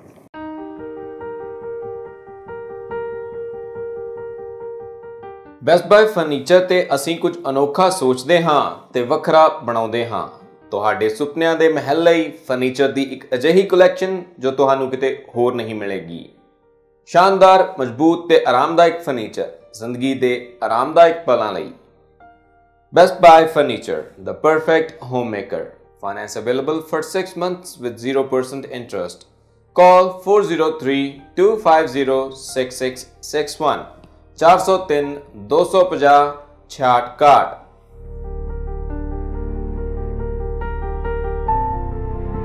ਸਾਂਝੀ ਸੋਚ ਸਾਂਝਾ ਸੁਨੇਹਾ ਦੇ ਸੂਝਵਾਨ ਦਰਸ਼ਕਾਂ ਦਾ ਬ੍ਰੇਕ ਤੋਂ ਬਾਅਦ ਇੱਕ ਵਾਰ ਫਿਰ ਸਵਾਗਤ ਹੈ। ਅੱਜ ਆਪਾਂ ਗੱਲਬਾਤ ਕਰ ਰਹੇ ਹਾਂ ਸਿੱਖ ਪੰਥ ਦੇ ਮਹਾਨ ਵਿਦਵਾਨ ਕਥਾਵਾਚਕ ਭਾਈ ਜੰਗਵੀਰ ਸਿੰਘ ਜੀ, ਜੋ ਸਾਡੇ ਨਾਲ ਸਟੂਡੀਓ ਵਿੱਚ ਹਾਜ਼ਰ ਨੇ। ਭਾਈ ਸਾਹਿਬ ਜੀ, ਬ੍ਰੇਕ ਤੋਂ ਪਹਿਲਾਂ ਆਪਾਂ ਗੱਲਬਾਤ ਕਰ ਰਹੇ ਸੀ ਕਰਮ ਕਾਂਡਾਂ ਦੀ, ਜਾਂ ਹੋਰ ਇਸ ਤਰ੍ਹਾਂ ਦੇ ਜੋ ਅੱਜ ਕੱਲ੍ਹ ਦੀਆਂ ਜੋ ਸਮੱਸਿਆਵਾਂ ਪਾਈਆਂ ਜਾ ਰਹੀਆਂ ਨੇ, ਔਰ ਕਿਸੇ ਹੱਦ ਤੱਕ ਇਹ ਸਹੀ ਵੀ ਹੋ ਰਿਹਾ, ਪਖੰਡ ਜੋ ਹੋ ਰਿਹਾ, ਪਰ ਉਹ ਕਰਮ ਕਾਂਡ ਨੂੰ ਪਖੰਡ ਦਾ ਨਾਮ ਦੇ ਕੇ ਉਸ ਥੱਲੇ ਬੜਾ ਹੋਰ ਨਵੀਂ ਸਮੱਸਿਆ ਸ਼ੁਰੂ ਕੀਤੀ ਜਾ ਰਹੀ ਹੈ।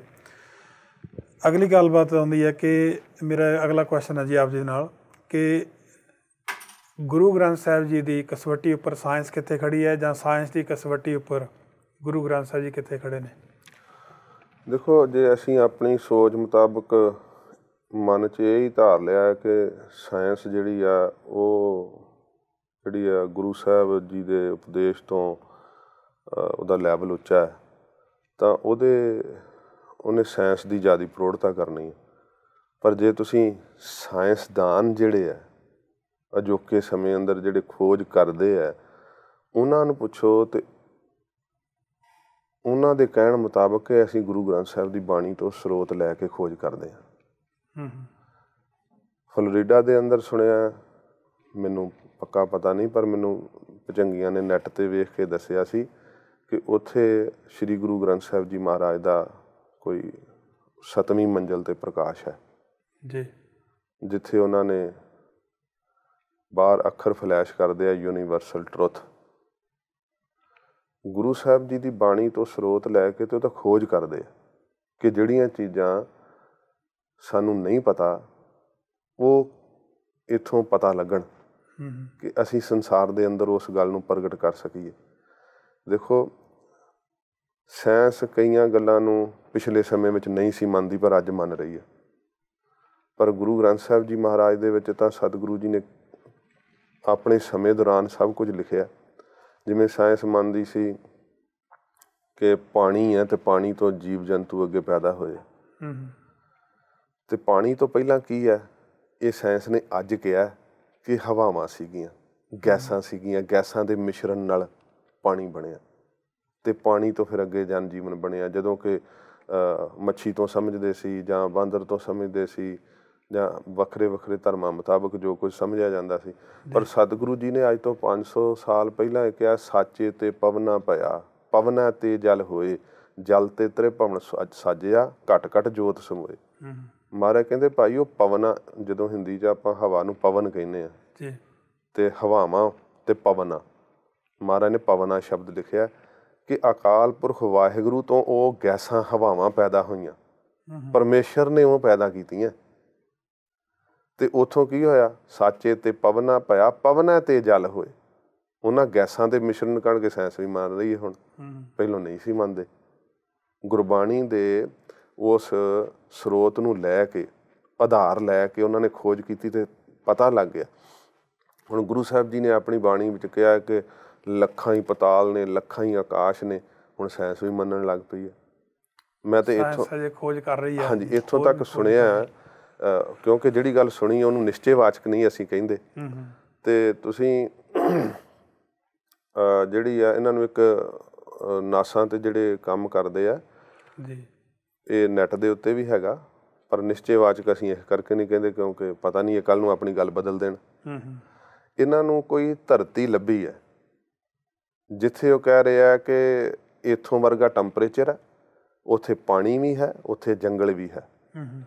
ਪਰ ਉਹ ਦੂਰਬੀਨਾਂ ਦੀ ਜਾਂ ਇਹਨਾਂ ਕੋਲ ਜਿਹੜੀਆਂ ਵੇਖਣ ਵਾਲੀਆਂ ਉਹ ਲੇਜ਼ਰਾਂ ਨੇ, ਉਹਨਾਂ ਨਾਲ ਕਹਿੰਦੇ ਸਾਨੂੰ ਪਤਾ ਤੇ ਲੱਗ ਗਿਆ, ਪਰ ਉੱਥੇ ਪਹੁੰਚਣ ਦੀ ਮਨੁੱਖ ਦੀ ਸ਼ਕਤੀ ਨਹੀਂ।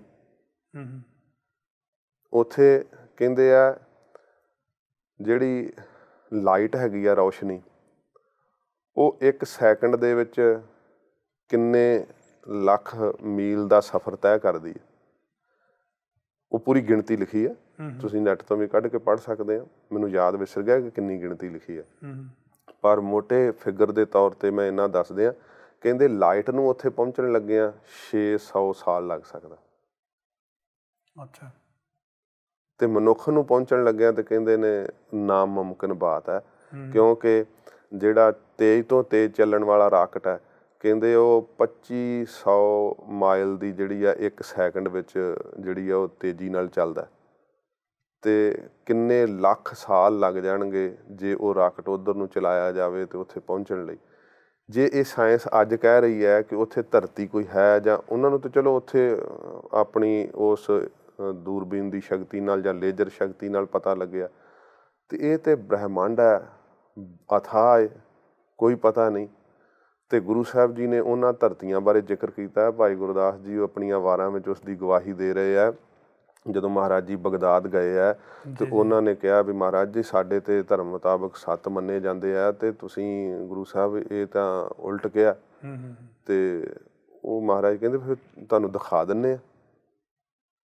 ਉਹ ਕਹਿੰਦੇ ਵੀ ਮਹਾਰਾਜ ਮੈਂ ਤੇ ਬਿਰਧ ਹੋ ਗਿਆ ਤੇ ਮੇਰੇ ਪੁੱਤਰ ਨੂੰ ਫਿਰ ਦਿਖਾ ਦਿਓ। ਭਾਈ ਗੁਰਦਾਸ ਸਾਹਿਬ ਨੇ ਉਹ ਗਵਾਹੀ ਦਿੱਤੀ ਹੈ, ਨਾਲ ਲੀਤਾ ਬੇਟਾ ਪੀਰ ਦਾ, ਅੱਖੀਂ ਮੀਟ ਗਿਆ ਹਵਾਈ, ਲੱਖ ਪਤਾਲ ਲੱਖ ਆਕਾਸ਼, ਅੱਖ ਫੁਰਕ ਵਿੱਚ ਸ਼ਬਦ ਖਲਾਈ। ਹੁਣ ਗੁਰੂ ਸਾਹਿਬ ਦੀ ਇਹ ਸ਼ਕਤੀ ਤੇ ਇਹਨਾਂ ਨੂੰ ਇਹ ਸਮਝ ਨਹੀਂ ਪੈ ਸਕਦੀ। ਅੱਖ ਫੁਰਕਣ ਵਿੱਚ ਤੁਸੀਂ 10 ਨਹੀਂ ਗਿਣ ਸਕਦੇ। ਤੇ ਤਾਂ ਹੀ ਤੇ ਕਹਿੰਦੇ ਭਾਈ ਗੁਰਦਾਸ ਦੀਆਂ ਵਾਰਾਂ ਵੀ ਠੀਕ ਨਹੀਂ, ਇਹ ਵੀ ਗਲਤ ਨੇ। ਅੱਖ ਫੁਰਕਣ ਦੇ ਸਮੇਂ ਵਿੱਚ ਅਸੀਂ 10 ਨਹੀਂ ਗਿਣ ਸਕਦੇ, ਤੇ ਭਾਈ ਗੁਰਦਾਸ ਸਾਹਿਬ ਕਹਿੰਦੇ ਲੱਖ ਪਤਾਲਾਂ ਲੱਖ ਆਕਾਸ਼, ਅੱਖ ਫੁਰਕ ਵਿੱਚ ਸ਼ਬਦ ਖਲਾਈ। ਅੱਖ ਦੇ ਮੀਟਣ ਤੇ ਖੋਲ੍ਹਣ ਦੇ ਸਮੇਂ ਵਿੱਚ ਮਹਾਰਾਜ ਨੇ ਲੱਖਾਂ ਪਤਾਲ ਤੇ ਲੱਖਾਂ ਆਕਾਸ਼ ਦਿਖਾ ਦਿੱਤੇ।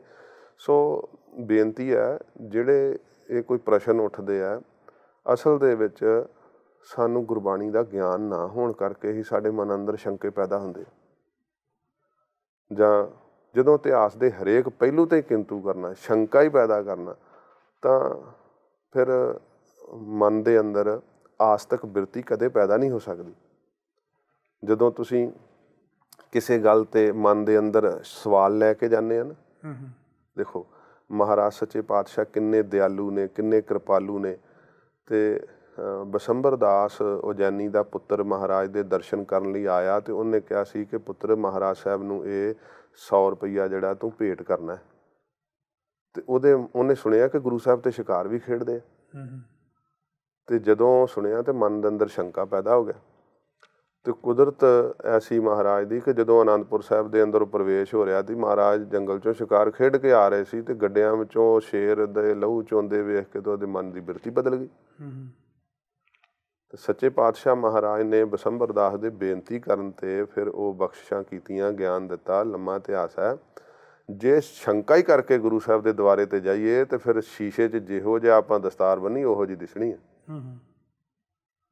ਜਿਹੋ ਜਿਹਾ ਅਸੀਂ ਚੋਲਾ ਪਾਇਆ, ਜਿਹੋ ਜਿਹੇ ਅਸੀਂ ਕੱਪੜੇ ਪਾਏ, ਸ਼ੀਸ਼ੇ ਨੇ ਉਹੋ ਜਿਹੇ ਦੱਸਣੇ। ਮਹਾਰਾਜ ਦਾ ਘਰ ਸ਼ੀਸ਼ੇ ਦੀ ਤਰ੍ਹਾਂ ਹੈ ਜੀ। ਤੇ ਹੁਣ ਜੇ ਉੱਥੇ ਇਹੀ ਲੈ ਕੇ ਸ਼ੰਕਾ ਜਾਵੇ, ਸਾਇੰਸ ਬੜੀ ਜਿਹੜੀ ਉਹ ਤਰੱਕੀ ਵਾਲੀ ਹੈ, ਸਾਇੰਸ ਨੇ ਮਤਲਬ ਜੱਗ ਨੂੰ ਜਿਹੜਾ ਵੇਖੋ ਲਾਈਟ ਦਿੱਤੀ ਹੈ, ਇਹ ਤੇ ਸਾਇੰਸ ਨੇ ਆਹ ਵਾਲੀ ਲਾਈਟ ਦਿੱਤੀ ਹੈ, ਤੇ ਇਹ ਲਾਈਟ ਸਰੋਤ ਕਿਹਦਾ? ਪਰਮੇਸ਼ਰ ਦਾ ਹੀ ਸਰੋਤ ਹੈ ਨਾ। ਜਿਵੇਂ ਆਪਾਂ ਗੱਲਬਾਤ ਕਰ ਰਹੇ ਭਾਈ ਸਾਹਿਬ ਜੀ ਕਿ ਸਾਇੰਸ ਨੇ ਬਹੁਤ ਤਰੱਕੀਆਂ ਕੀਤੀਆਂ, ਸਾਇੰਸ ਨੇ ਪਲੈਨਟ ਲੱਭੇ ਆ, ਗੈਲੈਕਸੀਆਂ ਲੱਭੀਆਂ, ਜਾਂ ਹੋਰ ਦੁਨਿਆਵੀ ਤੌਰ 'ਤੇ ਬੜਾ ਕੁਛ ਧਰਤੀ ਦੇ ਉੱਪਰ ਜਿਹੜੀ ਆ ਉਹ ਖੋਜ ਕੀਤੀ ਹੈ।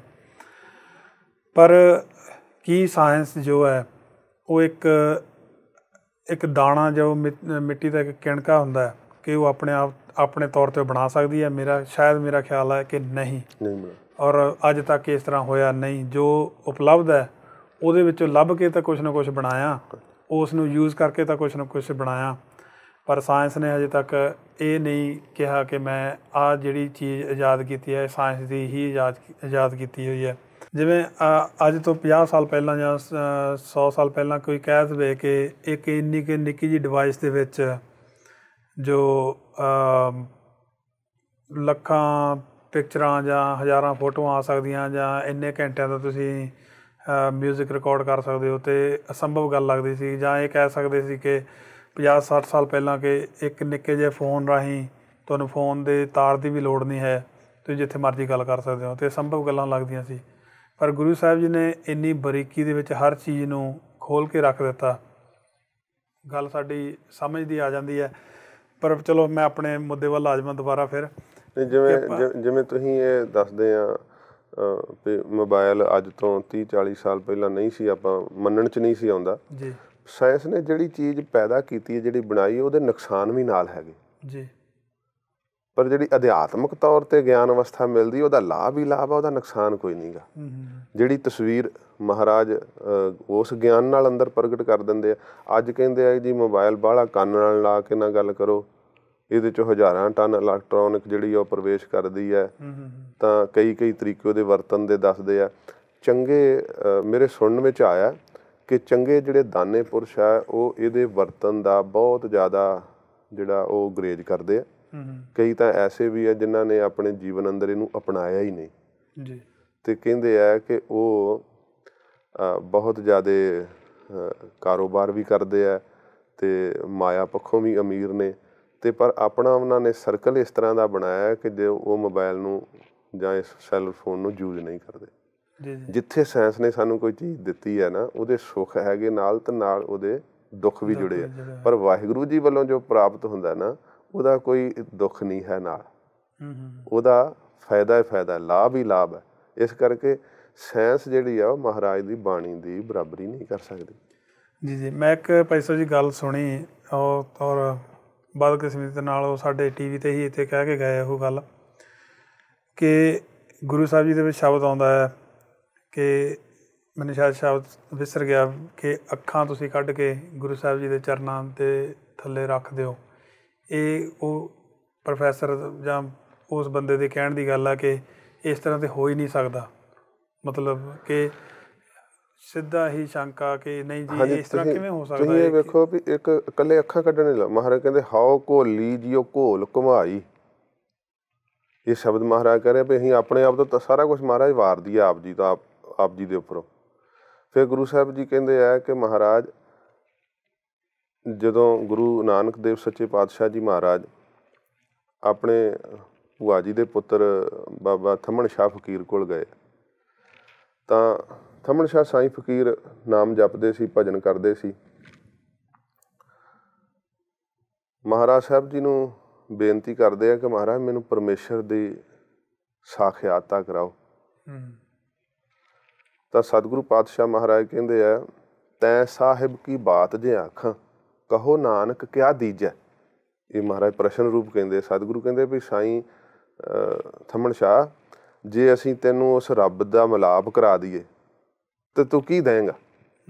ਤੇ ਥੰਮਣ ਸ਼ਾਹ ਕਹਿੰਦਾ ਸੀਸ ਵੱਡੇ ਕਰ ਬੈਸਣ ਦੀਜੈ ਵਿਣਸਰ ਸੇਵ ਕਰੀਜੈ। ਮਹਾਰਾਜ ਸਿਰ ਹੀ ਵੱਢ ਕੇ ਰੱਖ ਦਿਆਂਗਾ ਤੁਹਾਡੇ ਬਹਿਣ ਵਾਸਤੇ।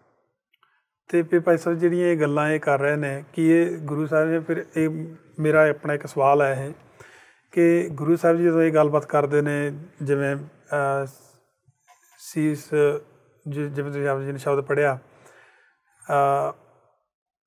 ਕਿ ਇਹ ਗੁਰੂ ਸਾਹਿਬ ਜੀ ਨੇ ਗੱਲਾਂ ਬਾਤਾਂ ਸਿਰਫ ਉਵੇਂ ਹੀ ਕੀਤੀਆਂ ਗੁਰਬਾਣੀ? ਮੈਨੂੰ ਕਹਿਣ ਨੂੰ ਵੀ ਬੜਾ ਔਖਾ ਲੱਗਦਾ। ਨਹੀਂ ਦੇਖੋ ਪਤਾ ਕੀ ਹੈ, ਸਾਰਾ ਕੁਛ ਮਹਾਰਾਜ ਸਾਹਿਬ ਜੀ ਨੇ 10 ਸਰੀਰ ਧਾਰਨ ਕੀਤੇ ਨੇ।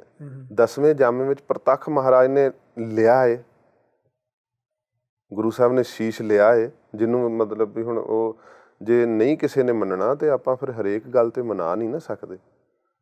ਸਤਿਗੁਰੂ ਜੀ ਨੇ ਜਿੱਥੇ ਜੋ ਕਮਾਈ ਸਾਧਨਾ ਆਪਣੇ ਸਿੱਖਾਂ ਤੋਂ ਕਰਵਾਈ ਹੈ ਤੇ ਸਤਿਗੁਰੂ 10ਵੇਂ ਪਾਤਸ਼ਾਹ ਜੀ ਮਹਾਰਾਜ ਨੇ ਫਿਰ ਕਿਹਾ ਗੁਰੂ ਨਾਨਕ ਸਾਹਿਬ ਦੀ ਸਿੱਖੀ ਕਮਾਉਣ ਵਾਲਿਓ, ਅੱਜ ਗੁਰੂ ਨਾਨਕ ਸਾਹਿਬ ਦੇ ਦਰ ਤੇ ਸਿਰ ਦੀ ਲੋੜ ਹੈ ਤੇ ਕੋਈ ਉੱਠੇ ਆਪਣਾ ਸਿਰ ਦੇਵੇ।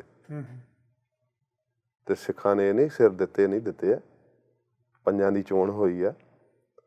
ਉਹ ਸਿਰ ਜਿਹਨੇ ਕੋਈ ਭਜਨ ਬੰਦਗੀ ਨਹੀਂ ਕੀਤੀ, ਜਿਹਨੇ ਗੁਰੂ ਸਾਹਿਬ ਦਾ ਉਪਦੇਸ਼ ਨਹੀਂ ਕਮਾਇਆ, ਉਹ ਨਹੀਂ ਦੇ ਸਕੇ। ਜਾਂ ਜਿਨ੍ਹਾਂ ਦੇ ਜੀਵਨ ਵਿੱਚ ਢਲਿਆਈ ਸੀ ਉੱਠ ਕੇ ਦੌੜੇ ਗੁਰੂ ਸਾਹਿਬ ਦੀ ਬਾਬਤ ਇਹ ਕਹਿਣ ਲੱਗੇ ਕਿ ਮਹਾਰਾਜ ਤੇ ਸਿੱਖ ਹੀ ਮਾਰਨ ਲੱਗ ਗਏ। ਇਹੋ ਜਿਹੀਆਂ ਵੀ ਇਤਿਹਾਸ ਵਿੱਚ ਸੁਣਨ ਨੂੰ ਆਉਂਦੀਆਂ। ਮਸੰਦਾ ਨੇ ਮਾਤਾ ਸਾਹਿਬ ਨੂੰ ਜਾ ਕੇ ਕਿਹਾ ਕਿ ਮਹਾਰਾਜ ਸਾਹਿਬ ਨੇ ਸਿੱਖ ਵੱਢ ਦਿੱਤੇ।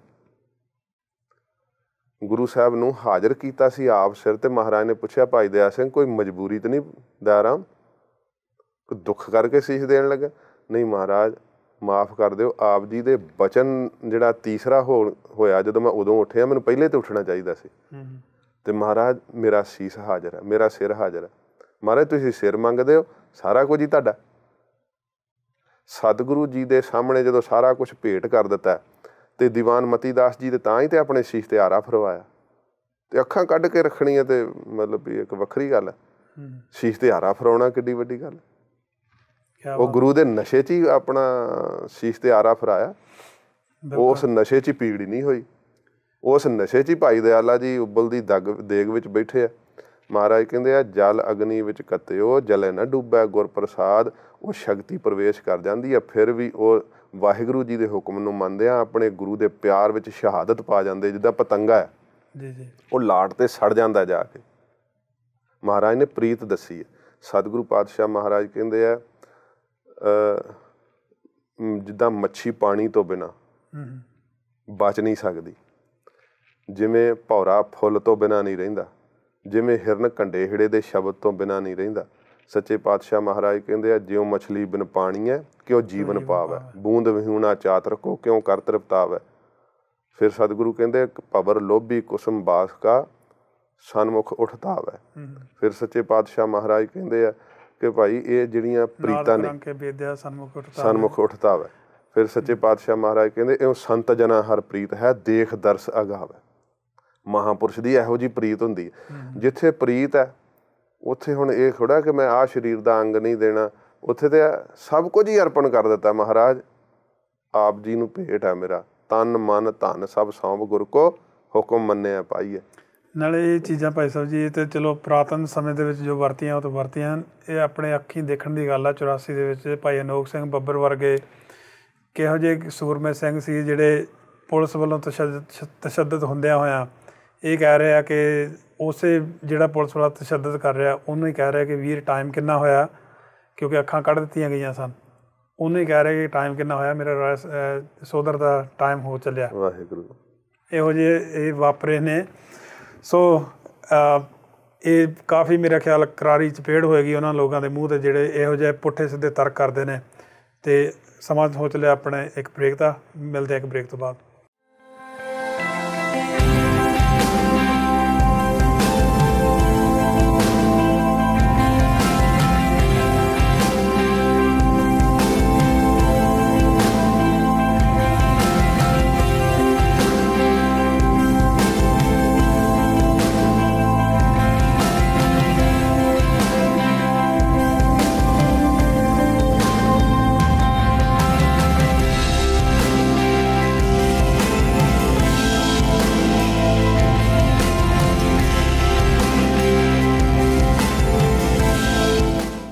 ਸਾਂਝੀ ਸੋਚ ਸਾਂਝੇ ਸੁਨੇਹਿਆਂ ਦੇ ਸੂਝਵਾਨ ਦਰਸ਼ਕਾਂ ਦਾ ਬ੍ਰੇਕ ਤੋਂ ਬਾਅਦ ਇੱਕ ਵਾਰ ਫਿਰ ਸਵਾਗਤ ਹੈ।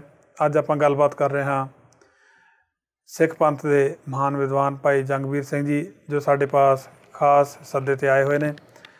ਔਰ ਗੱਲਬਾਤ ਦਾ ਵਿਸ਼ਾ ਹੈ ਕਰਮਕਾਂਡ, ਗੁਰੂ ਗ੍ਰੰਥ ਸਾਹਿਬ ਜੀ, ਸਮੇਂ ਦੀ ਤਬਦੀਲੀ ਔਰ ਸਾਇੰਸ। ਆਪਾਂ 3 ਵਿਸ਼ਿਆਂ 'ਤੇ ਆਲਰੇਡੀ ਗੱਲ ਕਰ ਚੁੱਕੇ ਹਾਂ।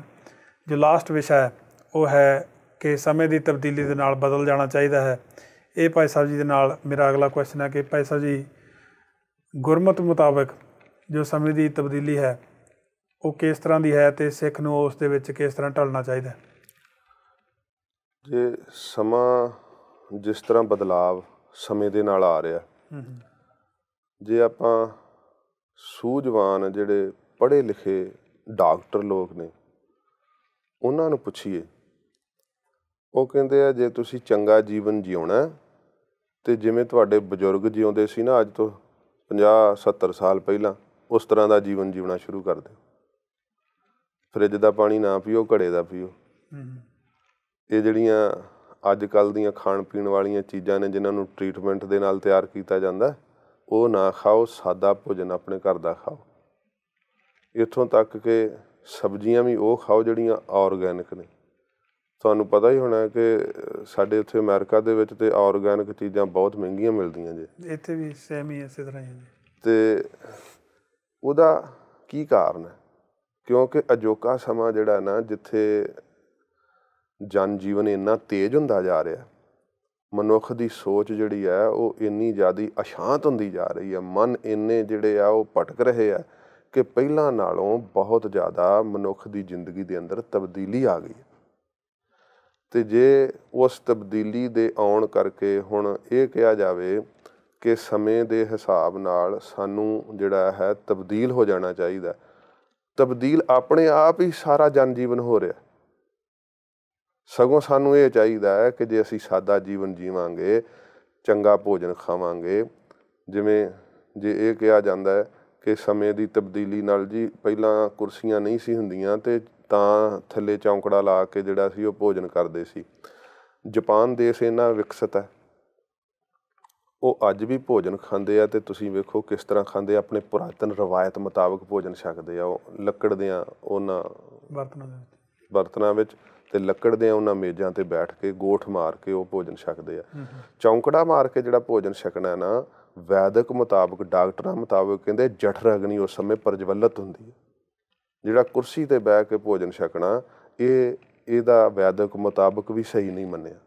ਜੋ ਗੁਰੂ ਸਾਹਿਬ ਨੇ ਸਾਨੂੰ ਦਿੱਤਾ, ਇਹ ਨਹੀਂ ਕਿ ਉਸ ਸਮੇਂ ਕੁਰਸੀਆਂ ਨਹੀਂ ਸੀ ਹੁੰਦੀਆਂ। ਸਤਿਗੁਰੂ ਜੀ ਦੇ ਇੰਨੇ ਸੋਹਣੇ ਤਖਤ ਬਣ ਸਕਦੇ ਆ। ਮਹਾਰਾਜ ਸੱਚੇ ਪਾਤਸ਼ਾਹ ਆਪਣੇ ਲੰਗਰ 'ਚ ਕੀ ਕੁਰਸੀਆਂ ਨਹੀਂ ਲਾ ਸਕਦੇ?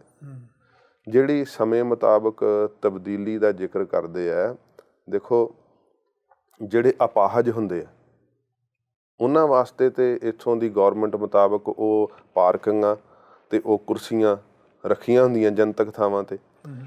ਪਰ ਤੁਹਾਨੂੰ ਪਤਾ ਕਿ ਜਿਹਦੇ ਕੋਲ ਉਹ ਅਪਾਹਜ ਦਾ ਉਹ ਸਰਟੀਫਿਕੇਟ ਨਹੀਂ ਹੈ, ਜੇ ਉਹ ਅਪਾਹਜ ਦੀ ਪਾਰਕਿੰਗ ਦੇ ਵਿੱਚ ਗੱਡੀ ਲਾਵੇ ਤਾਂ ਉਹਨੂੰ ਫਾਈਨ ਵੀ ਕਿੰਨਾ ਕਰਦੇ ਆ। ਤਾਂ ਹੁਣ ਜਿਹੜੀਆਂ ਕੁਰਸੀਆਂ ਗੁਰਦੁਆਰੇ ਸਾਹਿਬ ਅਪਾਹਜਾਂ ਵਾਸਤੇ ਲੱਗੀਆਂ ਹੋਈਆਂ, ਕਹਿੰਦੇ ਸ਼੍ਰੀ ਗੁਰੂ ਗ੍ਰੰਥ ਸਾਹਿਬ ਦੀ ਹਜ਼ੂਰੀ ਵਿੱਚ ਕੁਰਸੀਆਂ 'ਤੇ ਬਹਿ ਜਾਣਾ ਕੋਈ ਜਿਹੜਾ ਗਲਤ ਨਹੀਂ ਹੈ, ਵੀ ਸਮੇਂ ਦੇ ਮੁਤਾਬਕ ਕੁਰਸੀਆਂ ਲਾ ਲੈਣੀਆਂ ਚਾਹੀਦੀਆਂ। ਦੇਖੋ ਜਿਹੜੀ ਤਾਂ ਅਪਾਹਜ ਹੈ, ਬਿਲਕੁਲ ਕੋਈ ਜਿਹੜਾ ਜੀਵ ਬਹਿ ਨਹੀਂ ਸਕਦਾ, ਜਿਹਦੇ ਜੀਵਨ ਦੇ ਅੰਦਰ ਕੋਈ ਮਜਬੂਰੀ ਆ ਗਈ, ਉਹਦੇ ਵਾਸਤੇ ਕੋਈ ਪ੍ਰਬੰਧ ਜਿਹੜਾ ਉਹ ਵੀ ਮਹਾਰਾਜ ਦੇ ਦਰਬਾਰ ਵਿੱਚੋਂ ਸਾਡੀ ਸੋਚ ਮੁਤਾਬਕ ਇਸ ਤਰ੍ਹਾਂ ਕਰਨਾ ਚਾਹੀਦਾ ਹੈ ਕਿ ਗੁਰੂ ਸਾਹਿਬ ਜੀ ਦੇ ਸਾਹਮਣੇ ਨਾ ਉਹ ਕੁਰਸੀ ਲਾਵੇ। ਉਹਦੀ ਕੁਰਸੀ ਇਸ ਤਰ੍ਹਾਂ 'ਤੇ ਯੋਗ ਥਾਂ 'ਤੇ ਰੱਖੀ ਜਾਵੇ ਜਿੱਥੇ ਮਹਾਰਾਜ ਦਾ ਦਰਬਾਰ ਸਾਹਮਣੇ ਨਾ ਦਿਸੇ ਅਤੇ ਉਹ ਕਥਾ ਕੀਰਤਨ ਦਾ ਆਨੰਦ ਵੀ ਮਾਣ ਸਕੇ। ਪਰ ਉੱਥੇ ਕੀ ਹੈ ਕਿ ਕੁਰਸੀਆਂ ਲਾਈਆਂ ਅਤੇ ਜਿਹਦੇ ਕੋਲ ਅਪਾਹਜ ਦਾ ਉਹ ਸਰਟੀਫਿਕੇਟ ਵੀ ਨਹੀਂ ਹੈ, ਉਹ ਵੀ ਬੈਠੇ ਹੁੰਦੇ ਜਾ ਕੇ ਉੱਥੇ ਉਹਨਾਂ ਕੁਰਸੀਆਂ ਦੇ ਉੱਤੇ।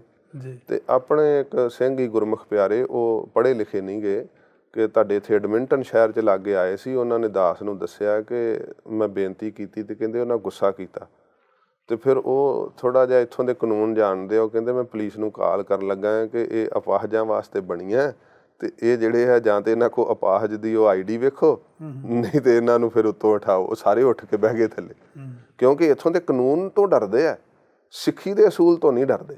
ਕਿਉਂਕਿ ਉਹ ਗੁਰੂ ਸਾਹਿਬ ਜੀ ਦੀ ਉਹ ਸ਼ਕਤੀ ਅਜੇ ਦਿਸਦੀ ਨਹੀਂ ਨਾ, ਪਰਲੋਕ ਦੇ ਜਿਹੜੇ ਉਹ ਸਜ਼ਾਵਾਂ ਦਿਸਦੀਆਂ ਨਹੀਂ ਨਾ। ਬਾਬਾ ਫਰੀਦ ਸਾਹਿਬ ਕਹਿੰਦੇ ਭਾਈ ਪਾਪ ਨਹੀਂ ਕਰਨਾ ਚਾਹੀਦਾ, ਕਿਉਂਕਿ ਅੱਗੇ ਦੋਜਕ ਤਪਿਆ ਸੁਣੀਏ ਹੂਲ ਪਵੈ ਕਹਾਹ। ਕਹਿੰਦੇ ਡਰਾਇਆ ਜਾਂਦਾ ਜੀ ਸਵਰਗ ਨਰਕ ਦਾ, ਜਿਹੜਾ ਉਹ ਗੁਰੂ ਗ੍ਰੰਥ ਸਾਹਿਬ 'ਚ ਇਵੇਂ ਦੱਸਿਆ ਆਪਣੀਆਂ ਉਕਤੀਆਂ ਜੁਗਤੀਆਂ ਨਾਲ ਦੱਸਦੇ ਆ। ਪਰ ਮਹਾਰਾਜ ਸੱਚੇ ਪਾਤਸ਼ਾਹ ਸਪਸ਼ਟ ਕਹਿੰਦੇ ਆ ਧਰਮ ਰਾਏ ਜਬ ਲੇਖਾ ਮੰਗੈ ਕਿਆ ਮੁਖ ਲੈ ਕੇ ਜਾਏਗਾ। ਸਤਿਗੁਰੂ ਜੀ ਜਪਜੀ ਸਾਹਿਬ ਵਿੱਚ ਕਹਿੰਦੇ ਆ ਚੰਗਿਆਈਆ ਬੁਰਿਆਈਆ ਵਾਚਿਆ ਧਰਮ ਹਦੂਰ। ਪਰਮੇਸ਼ਰ ਨੇ ਕੋਈ ਨਿਰਣਾ ਕਰਨ ਵਾਸਤੇ ਕਿ ਭਾਈ ਆ ਤੂੰ ਉਹ ਸਾਚੇ ਦੀਵਾਨ ਮੈਂ ਪੱਲਾ ਨਾ ਪਕੜਿਆ ਕੋਏ, ਮਹਾਰਾਜ ਨੇ ਨਿਆਂ ਕਰਨ ਵਾਸਤੇ ਕੋਈ ਬਿਠਾਇਆ ਜੀ। ਨੰਗਾ ਦੋਜ਼ਖ ਚਾਲਿਆ ਦਿਸੈ ਖਰਾ ਡਰਾਵਣਾ ਕਰ ਔਗਣ ਪਛੋਤਾਵਣਾ। ਇਸ ਕਰਕੇ ਅਜੋਕੇ ਸਮੇਂ ਨਾਲ ਜਿਹੜੀ ਚੱਲਣ ਦੀ ਬਾਤ ਉਹ ਤਾਂ ਇਹ ਕਰਨੀ ਚਾਹੀਦੀ ਹੈ ਕਿ ਆਪਾਂ ਮਹਾਰਾਜ ਸਾਹਿਬ ਜੀ ਦੀ ਬਾਣੀ ਦਾ ਪ੍ਰਚਾਰ ਜਿਹੜਾ ਨਾ ਉਹ ਅੱਜ ਦੇ ਆਧੁਨਿਕ ਯੁੱਗ ਮੁਤਾਬਕ ਕਰੀਏ। ਉਹ ਵਸੀਲੇ ਅਪਣਾਈਏ ਜਿਨ੍ਹਾਂ ਨਾਲ ਸਾਡੀ ਸੋਚ ਦੀ ਤਰੱਕੀ ਹੋਵੇ। ਉਹ ਵਸੀਲੇ ਨਾ ਅਪਣਾਈਏ ਕਿ ਜਿਨ੍ਹਾਂ ਨਾਲ ਸਗੋਂ ਸਾਡੀ ਸੋਚ ਜਿਹੜੀ ਹੈ ਨੌਜਵਾਨ ਪੀੜ੍ਹੀ ਦੀ ਉਹ ਥੱਲੇ ਨੂੰ ਆ ਜਾਵੇ, ਡਿੱਗ ਜਾਵੇ। ਵੇਖੋ ਮਕਾਨ ਬਣਾਉਣ ਵਾਸਤੇ ਬੜੀ ਮਿਹਨਤ ਕਰਨੀ ਪੈਂਦੀ ਹੈ, ਢਾਉਣ ਲੱਗਿਆ ਮਿਹਨਤ ਨਹੀਂ ਕਰਨੀ ਪੈਂਦੀ ਇੰਨੀ, ਢੱਠ ਛੇਤੀ ਜਾਂਦਾ। ਜੇ ਜੀਵਨ ਬਣਾਉਣਾ ਤੇ ਕਮਾਉਣਾ ਉਹਦੇ ਵਾਸਤੇ ਬੜਾ ਯਤਨ ਕਰਨਾ ਪੈਂਦਾ ਜੀ। ਤੇ ਜੇ ਜੀਵਨ ਡੇਗਣਾ ਹੀ ਹੈ ਤੇ ਜੀਵਨ ਡੇਗਣ ਦੇ ਤੇ ਕਲਯੁੱਗ ਦੇ ਵਿੱਚ ਬੜੇ ਸਾਧਨ ਪ੍ਰਾਪਤ ਹੋ ਜਾਂਦੇ ਜੀ। ਜਿਵੇਂ ਪੈਸੇ ਜਿਹੜੇ ਸਮੇਂ ਦੀ ਤਬਦੀਲੀ ਨੂੰ ਅਸੀਂ ਪਤਾ ਨਹੀਂ ਸਾਡੀ ਕਿਹੜੀ ਕਸਵੱਟੀ ਅਸੀਂ ਲਾਈ ਹੋਈ ਹੈ ਕਿ ਸਮੇਂ ਦੀ ਤਬਦੀਲੀ ਜੋ ਸਾਇੰਸ ਨੇ ਤਰੱਕੀ ਕੀਤੀ ਉਹ ਸਮੇਂ ਦੀ ਤਬਦੀਲੀ ਹੈ ਜਾਂ ਵੈਸਟਰਨ ਜਿਹੜਾ ਇਹ ਇੱਧਰਲੀ ਦੁਨੀਆ ਹੈ, ਵੈਸਟਰਨ ਵਰਲਡ ਹੈ ਜਿਹੜਾ, ਇਹਦੇ ਵਿੱਚ ਸਮੇਂ ਤੋਂ ਉਹਨਾਂ ਨੇ ਆਪਣੀ ਜਿਹੜੀ ਆ ਹੋਰ ਤਰੱਕੀ ਕਰਕੇ ਜੀਸਸ ਤੋਂ ਲੈ ਕੇ ਜਾਂ ਗੱਲਬਾਤ ਅੱਜ ਦੀ ਕਰ ਲਈਏ ਅਤੇ ਇਹ ਲੋਕ ਕਿੱਥੇ ਆ ਕੇ ਖੜ੍ਹੇ ਨੇ, ਇਸ ਨੂੰ ਆਪਾਂ ਤਰੱਕੀ ਮੰਨਦੇ ਹਾਂ। ਸਾਨੂੰ ਇਹ ਨਹੀਂ ਅਜੇ ਪਤਾ ਲੱਗ ਰਿਹਾ ਕਿ ਅਸੀਂ ਤਰੱਕੀ ਕਿਸ ਨੂੰ ਕਹਿ ਰਹੇ ਹਾਂ, ਕਿ ਸਾਇੰਸ ਦੇ ਯੁੱਗ ਨੂੰ ਤਰੱਕੀ ਕਹਿ ਰਹੇ ਹਾਂ ਜਾਂ ਜਿਹੜੇ ਲੋਕ ਜਾਂ ਮੁਸਲਿਮ ਵੀਰ ਹੈਗੇ ਸਾਡੇ ਜਦੋਂ ਮੁਹੰਮਦ ਸਾਹਿਬ ਤੋਂ ਤੁਰੇ ਹੁਣ ਉਹ ਕਿੱਥੇ ਆ ਕੇ ਖੜ੍ਹੇ ਆ, ਜਾਂ ਸਾਡੇ ਜਿਹੜੇ ਕ੍ਰਿਸਚਨ ਵੀਰ ਆ ਉਹ ਕਿੱਥੇ ਜੀਸਸ ਦੇ ਟਾਈਮ 'ਤੇ ਉਹਨਾਂ ਦੇ ਵੀ ਕੇਸ ਦਾੜੇ ਹੁੰਦੇ ਸਨ, ਫੋਟੋਆਂ ਦੇ ਵਿੱਚ ਹੈਗਾ, ਉਹ ਕਿੱਥੇ ਆ ਕੇ ਖੜ੍ਹੇ, ਉਸ ਨੂੰ ਅਸੀਂ ਤਰੱਕੀ ਮੰਨ ਰਹੇ ਹਾਂ। ਸਾਨੂੰ ਇਹ ਬੜੀ ਕਨਫਿਊਜ਼ਨ ਪੈਦਾ ਕੀਤੀ ਜਾ ਰਹੀ ਹੈ। ਅਸਲ ਦੇ ਵਿੱਚ ਇਹ ਤਰੱਕੀ ਨਹੀਂ ਹੈ। ਆਪਣੇ ਪੈਗੰਬਰ ਦੀ ਉਪਦੇਸ਼ ਤੋਂ ਟੁੱਟ ਜਾਣਾ ਉਹਨੂੰ ਤਰੱਕੀ ਨਹੀਂ ਕਹਿੰਦੇ, ਉਹਨੂੰ ਤਾਂ ਨੁਕਸਾਨ ਹੀ ਕਹਿੰਦੇ ਆ। ਕੌਮ ਦਾ ਧਰਮ ਦਾ ਇਹ ਨੁਕਸਾਨ ਹੈ। ਅੱਜ ਜੇ ਅਸੀਂ ਵੇਖੀਏ ਤਾਂ ਜਿੰਨੇ ਵੀ ਇਹ ਤਰੱਕੀ ਵਾਲੇ ਪੜਾਅ ਆਏ ਆ ਸੰਸਾਰ ਦੇ ਅੰਦਰ, ਉਹਨਾਂ ਦੇ ਨਾਲ ਸੰਸਾਰ ਦੀ ਅਧਿਆਤਮਕ ਕੋਈ ਤਰੱਕੀ ਨਹੀਂ ਹੋਈ। ਇਹ ਸਾਇੰਸ ਦੀਆਂ ਜਿੰਨੀਆਂ ਵੀ ਉਪਲਬਧੀਆਂ ਉਹਨਾਂ ਨਾਲ ਦੱਸੋ ਕਿ ਅਧਿਆਤਮਕ ਤੌਰ 'ਤੇ ਕੋਈ ਤਰੱਕੀ ਹੋਈ ਹੋਵੇ, ਕਿਸੇ ਵੀ ਧਰਮ ਨੇ ਕਿਸੇ ਵੀ ਫਿਰਕੇ ਨੇ ਉਹ ਤਰੱਕੀ ਪ੍ਰਾਪਤ ਕੀਤੀ ਹੋਵੇ। ਹਾਂ, ਜਨ ਜੀਵਨ ਤਾਂ ਸੁਖੀ ਹੋਇਆ, ਪਰ ਉਹਦੇ ਫਲਸਰੂਪ ਜਨ ਜੀਵਨ ਦੁਖੀ ਕਿੰਨਾ ਹੋਇਆ। ਬਿਲਕੁਲ ਜੀ।